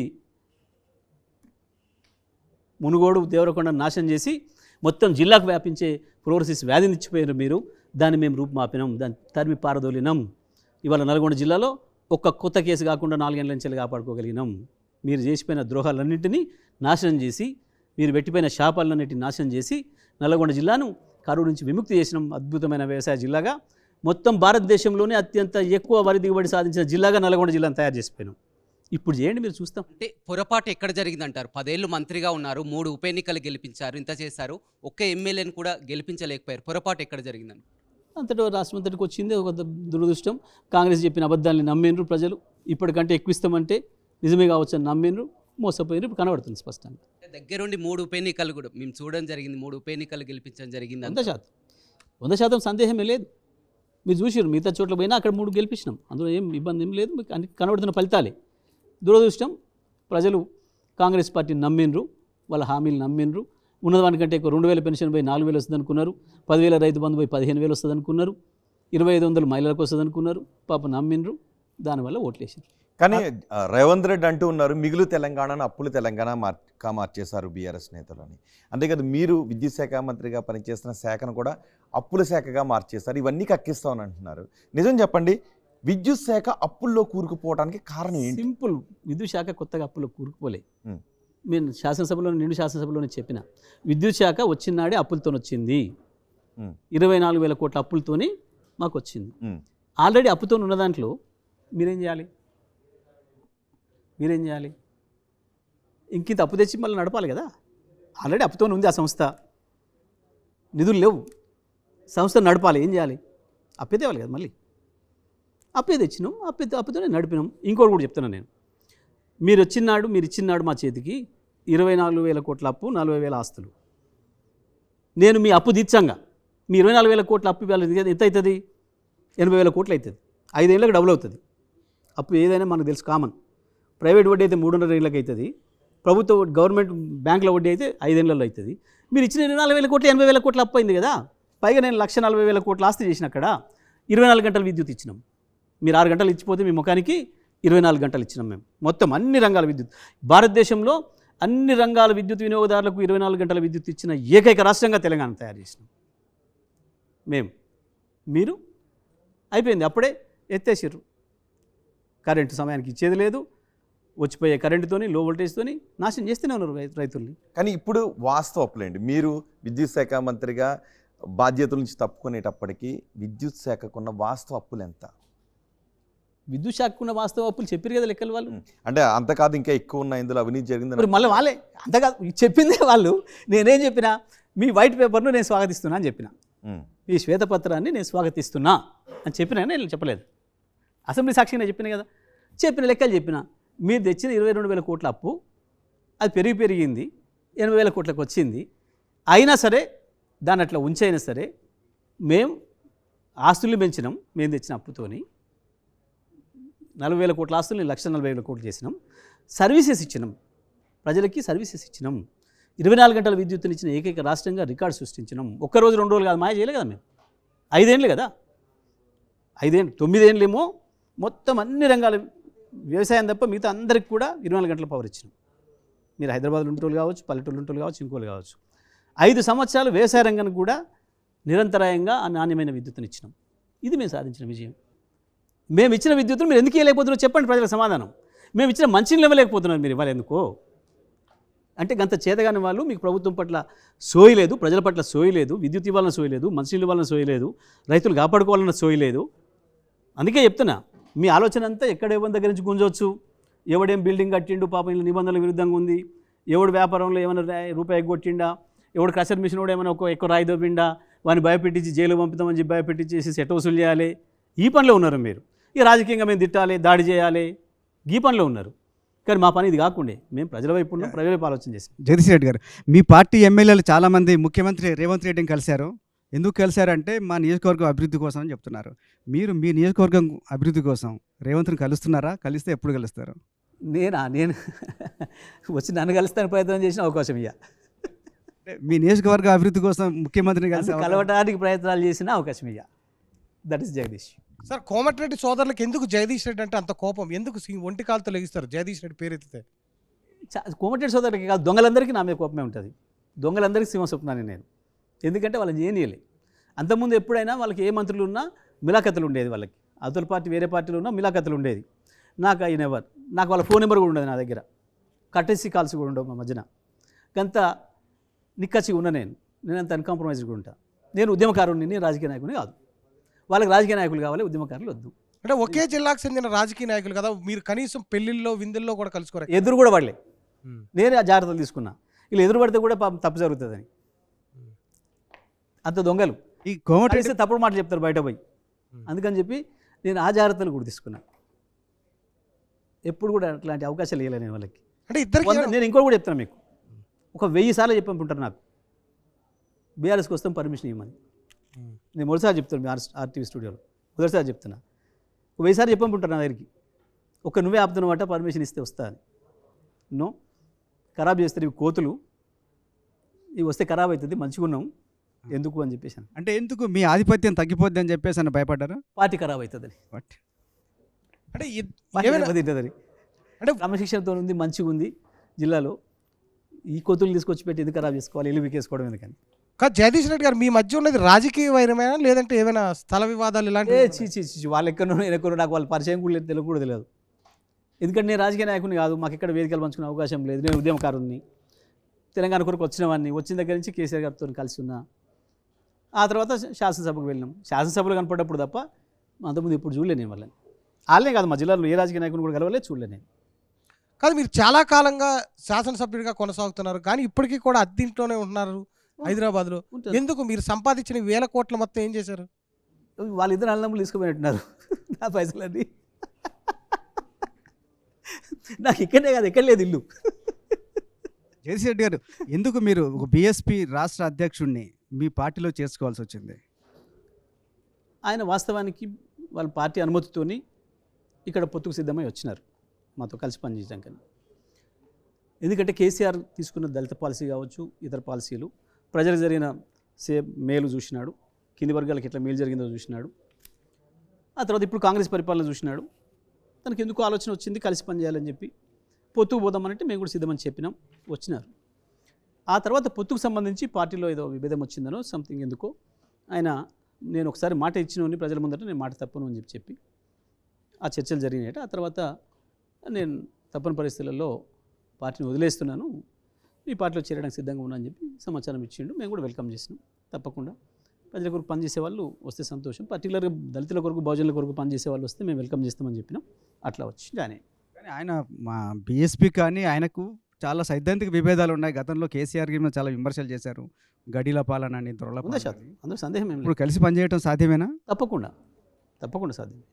ఉండొచ్చు, ఒకసారి అపోహలు ఉండొచ్చు, అనుమానాలు ఉండొచ్చు మనుషుల పట్ల, పార్టీల పట్ల. కానీ ఇంకొకటి తెలంగాణ కూడా చెప్తున్నాను నేను. తప్పకుండా ఒక పార్టీ అధికారంలో ఉన్నప్పుడు, ప్రభుత్వంలో ఉన్నప్పుడు ఉండే సంబంధాలు వేరుంటాయి. ప్రతిపక్షంగా వచ్చినప్పుడు వైరుధ్యాలు మారుతాయి. వైరుధ్యాలు మారినప్పుడు తప్పకుండా పాలసీలు మారుతాయి. మనం చూసినాం గతంలో ఈ దేశంలో అనేక పార్టీలకు సంబంధించి కూడా చూసినాం. కమ్యూనిస్ట్ పార్టీల వైఖరి కూడా చూసినాం. ఈ దేశంలో కమ్యూనిస్ట్ పార్టీల వైఖరి కూడా చూసినాం. అదే కాంగ్రెస్ను వ్యతిరేకించిన వాళ్ళు మళ్ళీ కాంగ్రెస్తో కలిసి పనిచేసిండ్రు, బీజేపీతో వ్యతిరేకంగా పనిచేసిన వాళ్ళు బీజేపీతో కలిసి పనిచేసిండ్రు. సో కాబట్టి రాజకీయంగా పార్టీలు ప్రభుత్వాల్లో ఉన్నప్పుడు ఒక వైఖరి, ప్రతిపక్షంలోకి వచ్చినప్పుడు ఇంకొక వైఖరి తీసుకోవడం అనేది వైరుధ్యాలు మారుతాయి కాబట్టి, అదే దాన్ని మన మీద అవకాశవాదం ఇంకోటి అనడానికి లేదు, వైరుధ్యాలు మారుతాయి కాబట్టి సహజంగానే ఇటువంటి జరుగుతాయి. Right question. ఒకవైపు హైదరాబాద్ నగరంలో, మరోవైపు పల్లెల్లో మెయిన్గా వ్యవసాయాన్ని అభివృద్ధి చేశారు. కానీ గుంట భూమి కూడా లేని పేదవాళ్ళని మాత్రం వదిలేశారు. దానివల్లనే బీఆర్ఎస్ని వ్యతిరేకించి కాంగ్రెస్ని ఆహ్వానించారనేది అంటున్నారు. దానిపైన మీరు ఏమంటారు? బహుశా అది కూడా కొందరిలో ఉండొచ్చు, అసంతృప్తి కూడా కొందరిలో ఉండవచ్చు మొన్న ఓట్లేసిన దాంట్లో, అందులో సందేహం ఏం లేదు. అయితే పేద వర్గాలకు సంబంధించి కూడా ప్రభుత్వం నుంచి వెళ్ళి ఎవరెవరికి ఎన్ని రకాల సహాయం అందించవచ్చో చివరి వరకు కూడా సమాజం చివరిని అంచున్న వాళ్ళని చేరడమే ప్రభుత్వ లక్ష్యం అని చెప్పి పనిచేసిన వాళ్ళం మేము. రకరకాల పద్ధతులు, ఎందుకంటే తీసుకొని పైసలు నీకు ఏం లేదు కాబట్టి నీకు పైసలు ఇస్తాను ఇవ్వడానికి ఉండదు. ప్రభుత్వం అనేది తప్పకుండా కొన్ని నిబంధనల మేరకు పనిచేస్తుంది. ఎవరికి ఏం సహాయం చేయాలన్నా దానికి సంబంధించి తప్పకుండా ప్రభుత్వం యొక్క నిబంధనలకు అనుకూలంగా ఉన్నప్పుడు మాత్రమే సాధ్యమవుతుంది. ఉదాహరణకు 200 పెన్షన్లు 2000 చేసినాం, నిర్భాగ్యుల కొరకు చేస్తుంది. అది దాంట్లో అనేక రకాల మంది కవర్ అయినారు. ఆ తర్వాత రైతాంగం, వ్యవసాయం ప్రధానం కాబట్టి ఈ దేశంలో వ్యవసాయాన్ని స్థిరీకరించడం, వ్యవసాయ రంగం పైన విశ్వాసం నెలకొల్పడం ప్రధానం కాబట్టి వ్యవసాయాన్ని మేము ప్రధాన అంశంగా తీసుకున్నాం. ఎందుకంటే వ్యవసాయం అనేది కేవలం ఒక రైతుకు సంబంధించిన విషయం కాదు, వ్యవసాయం అనేక వర్గాలకు సంబంధించిన విషయం. దాంట్లో వ్యవసాయ కూలీలు ఉంటారు, వ్యవసాయం మీద ఆధారపడి వ్యవసాయ ఉత్పత్తుల మీద ఆధారపడి బ్రతికే వాళ్ళు అనేక మంది ఉంటారు. వ్యవసాయ ఉత్పత్తులతోని అనేక జీవాలు బ్రతుకుతాయి. వాటిని సాదుకునే వాళ్ళు రకరకాలుగా ఇన్ని రకాల తప్పకుండా ధాన్యం దిగుబడి వచ్చిన తర్వాత హమాలీలు కావచ్చు, ఇతర పనులు కావచ్చు, రకరకాల పనులు అవకాశాలు దొరుకుతాయి. కాబట్టి వ్యవసాయాన్ని ప్రధానంగా తీసుకొని వ్యవసాయ రంగాన్ని అభివృద్ధి చేసే పనులు ఉన్నది కేవలం మీరు అన్ని వర్గాల కొరకు, కూలీలు కావచ్చు, ఇతరులకు. మనకు తెలుసు, ఎందుకంటే 2014 ముందు మీరు అందరూ కూడా చూసారు, మొత్తం ఊర్లకు ఖాళీ అయ్యి వలసలు పోయినాయి. ఎందుకంటే వ్యవసాయ రంగం దెబ్బతినడం ద్వారా ప్రధానంగా. ఇవాళ అదే వ్యవసాయ రంగాన్ని బాగు చేయడం ద్వారా వలసలు మొత్తం వాపసు వచ్చినాయి. మీ అందరికీ కూడా తెలుసు. అది మహబూబ్నగర్ కావచ్చు, అది నల్గొండ కావచ్చు, అది నిర్మల్ కావచ్చు, ఆదిలాబాద్ కావచ్చు, అది కరీంనగర్, నిజామాబాద్ కావచ్చు. బయట దేశాలకు పోయిన వాళ్ళు, భారతదేశంలో మొత్తం అనేక రాష్ట్రాలకు పోయిన వాళ్ళు కావచ్చు, ఇతర దేశాలకు పోయిన వాళ్ళు కావచ్చు, ఇవాళ తిరిగి వచ్చినారు. గ్రామాలలో ఇవాళ మనకు వచ్చినాయి. రావడమే కాదు, ఇవాళ మీకు దాదాపు 30 లక్షల మంది పైగా ఇతర రాష్ట్రాలలో కూడా వచ్చి ఇక్కడ పనిచేయడానికి కావాల్సినటువంటి అద్భుతమైన అభివృద్ధి జరిగింది. ఇవాళ 30 లక్షల మంది ఇతర రాష్ట్రాల ప్రజలకు కూడా మనం పని కలిగించగలుగుతున్నాం, అన్నం పెట్టగలుగుతున్నాం. మనం అక్కడ దానికి తీసుకుపోయినాం. మనం కొంత వ్యక్తిగతంగా నాకేందో వ్యక్తిగతంగా ఇట్లా డైరెక్ట్గా ప్రభుత్వం నుంచి రాలేదనే భావన వాళ్ళకు ఉండవచ్చు కొంతమందికి. ఎందుకంటే వాళ్ళకి పని కల్పించింది కూడా ప్రభుత్వమైన ఆలోచన వాళ్ళకి రాకపోవచ్చు. మేము అక్కడికి వాళ్ళకి చేరుకోలేకపోయినాం. మీరు అనేది వాస్తవం. అటువంటి చిన్న చిన్న అపోహలు కూడా మాకు వ్యతిరేకంగా పనిచేసాయి. ఓకే, జగదీష్ రెడ్డి గారు, గత ఎన్నికల్లో మీరు భారీ మెజార్టీతో గెలవలేదు, స్వల్ప మెజార్టీతో మాత్రమే గెలిచారు రామరెడ్డి దామోదర్ రెడ్డిపై. అక్కడ గెలుపులో బీఎస్పీ క్యాండిడేట్ కిడ్నాప్ డ్రామా మీకు కొంతమేర ఉపయోగపడింది అని ఒక చర్చ నడిచింది. నష్టమవుతుంది కదా, లాభం ఎట్లయితుంది? మీరు అంటే రాకపోయారు మీరు. ఎందుకంటే అక్కడ నేను 3 సార్లు కూడా తక్కువ మేరతోనే గెలిచిన, అందులో సందేహం ఏం లేదు. అది టిపికల్ కాన్స్టిట్యున్సీ, కొంత ఫ్రాక్షన్ లాగా ఉంటుంది ఇప్పటికి కూడా. ఎవరు ఏ పార్టీలు ఉన్న వాళ్ళు ఆ పార్టీలే తప్ప పార్టీ వీడు రావడానికి ఇష్టపడరు. నేను ఎప్పుడు కూడా పార్టీలు మార్చే ప్రయత్నం కూడా ఎప్పుడు చేయలే. వాళ్ళని ఎవరిని కూడా బలవంతంగా కేసులు పెడతానో, లేకపోతే ఏదైనా లంచం ఇస్తానో, ఇంకో పని చేస్తానో ఎప్పుడు కూడా మార్చే ప్రయత్నం కూడా చేయలేదు. నేను పూర్తి డెమోక్రాటిక్గానే పనిచేసిన. మీ ఇష్టం. నేను పోయినప్పుడు గ్రామాలలో వాళ్ళ పార్టీ సర్పంచ్లు ఉన్నా, ఇతరులు ఉన్నా, ఎంపీటీసీలు ఉన్నా, వాళ్ళతో కొబ్బరికాయ కొట్టేయడం కావచ్చు, వాళ్ళకి కావాల్సిన నిధులు ఇవ్వడం కావచ్చు, ఆ పద్ధతిలో పనిచేసిన నేను పూర్తిగా. సో అక్కడ ఇంకొకటి ఏంటి అని అంటే, నాకు మిగతా రాష్ట్రంలో లేని పద్ధతుల్లో అక్కడ కాంగ్రెస్లో 2 వర్గాలు ఉంటాయి. వాళ్ళు ఒకరికొకరు పోటీ పడుతూ పనిచేస్తుంటారు. ఎప్పుడు కూడా ఎన్నికలు వచ్చినప్పుడు ఇద్దరు కలిసి పనిచేస్తారు. కొంత బీజేపీ అభ్యర్థి కూడా అక్కడ లైవ్గానే ఉంటాడు. కాబట్టి మాకు అక్కడ ఎప్పుడు కూడా ఆ డివిజన్ అట్లే ఉంది, వర్టికల్ డివిజన్ ఉంది. మాకు 4 వర్గాలుగా వర్టికల్ డివిజన్ ఉంది. కాంగ్రెస్ బలం ఏంటంటే 2 వర్గాలు కూడా కలిసి పనిచేస్తాయి ప్రతి ఎన్నికల్లో. నేను వాళ్ళ మధ్యన వైరుధ్యాలు ఉపయోగించుకునే ప్రయత్నం కూడా నేను ఎప్పుడు చేయలేదు. నేను ధర్మయుద్ధమే చేసిన, అట్లనే వచ్చిన. 3 సార్లు ఎన్నికల్లో కూడా నాకు అంతే వచ్చింది. మొదటిసారి 2000, తర్వాత 5000, ఈసారి కూడా 5000, 4000. ఇప్పుడు ప్రణీత్ రావు వ్యవహారం గురించి మాట్లాడదాం. ప్రణీత్ రావు వ్యవహారం ఎక్కడి వరకు వెళ్ళబోతోంది?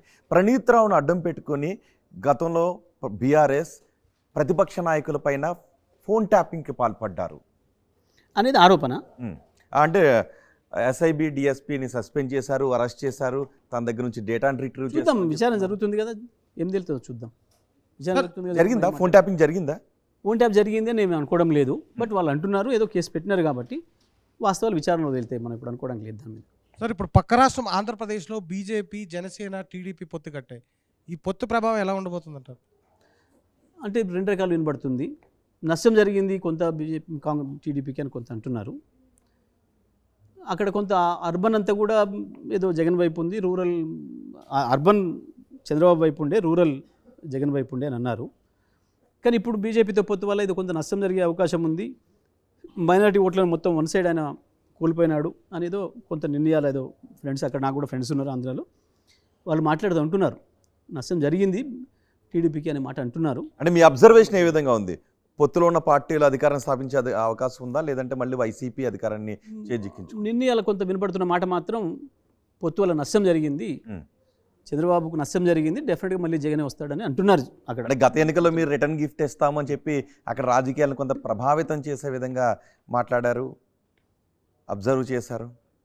అందుకే చెప్తున్నాను కదా, ఇప్పుడు వస్తున్న మాట. మొన్నటి వరకు అయితే అర్బన్ చాలా వరకు కూడా చంద్రబాబుకి అనుకూలంగా ఉంది, రూరల్ మాత్రమే జగన్కు ఉంది అన్నారు. నిన్న మొన్న ఈ పొత్తుల తర్వాత అర్బన్లో ఉండే ముస్లిం, క్రిస్టియన్, మైనారిటీ ఓట్స్ కూడా మొత్తం వన్ సైడ్ అటువైపు నెట్టేసుకున్నాడు ఈయన పోయి.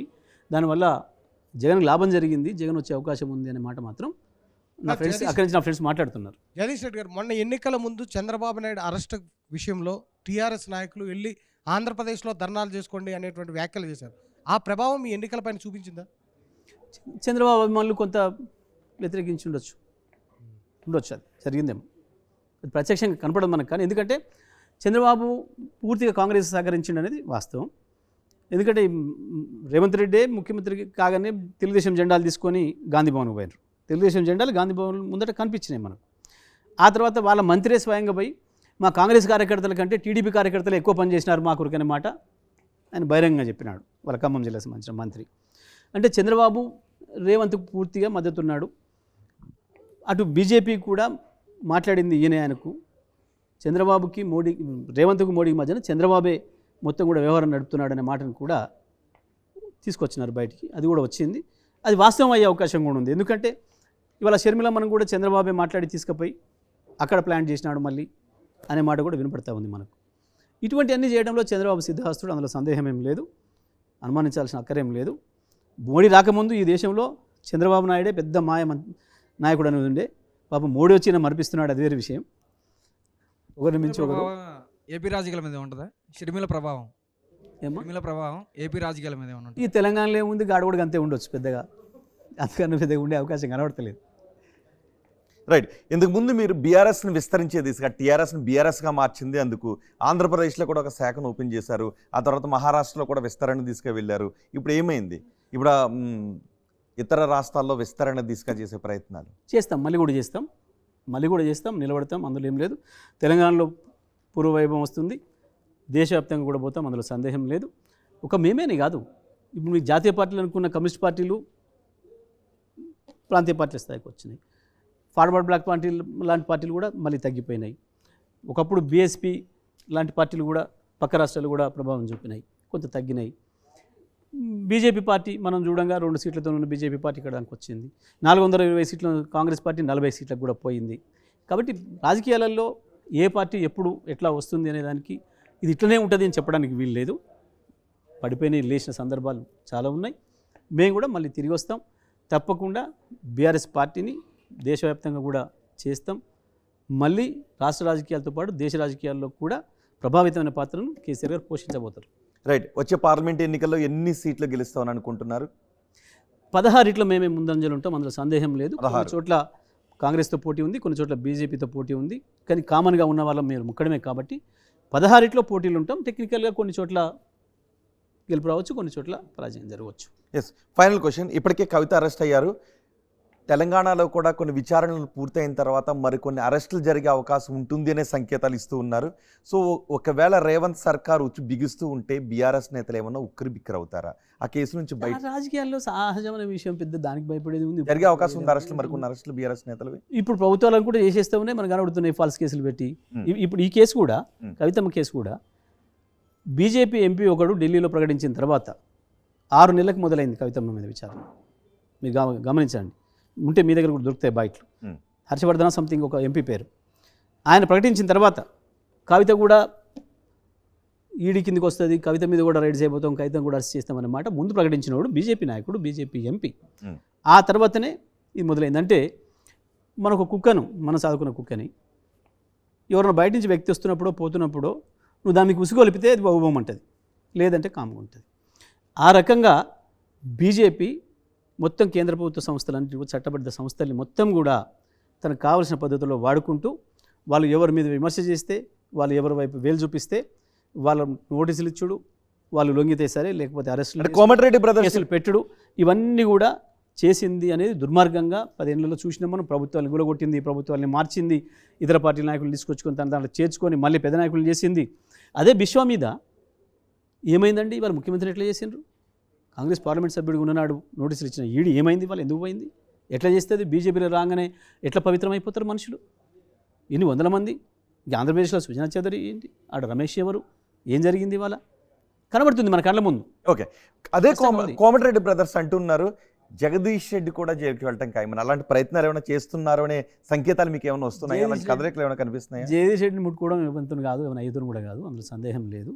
నేనంతా నిష్కల్మషంగా ఉన్నా. నేను బహిరంగంగా శాసనసభలో కదా, నేను ఇక్కడ వీళ్ళగా చెత్తవాగుడు ఏదో మీడియా మైకుల ముందు వాగలే కదా నేను వాళ్ళగా. Thank you very much Jagadish Reddy గారు, ఆర్టీవీ స్టూడియోకి వచ్చి అన్సెన్సార్లో పాల్గొని చాలా విషయాలపై క్లారిటీ ఇచ్చే ప్రయత్నం చేసినందుకు. ఇవి మాజీ మంత్రి సూర్యాపేట బీఆర్ఎస్ ఎమ్మెల్యే జగదీష్ రెడ్డితో ఆర్టీవీ అన్సెన్సార్డ్ విశేషాలు. తాజా సమాచారం కోసం చూస్తూనే ఉండండి ఆర్టీవీ. మరిన్ని వీడియోస్ కోసం ఛానల్ ని సబ్స్క్రైబ్ చేయండి, లేటెస్ట్ అప్డేట్స్ కోసం వాట్సాప్ ఛానల్ ని ఫాలో చేయండి, అండ్ లింక్ డిస్క్రిప్షన్ లో ఉంది.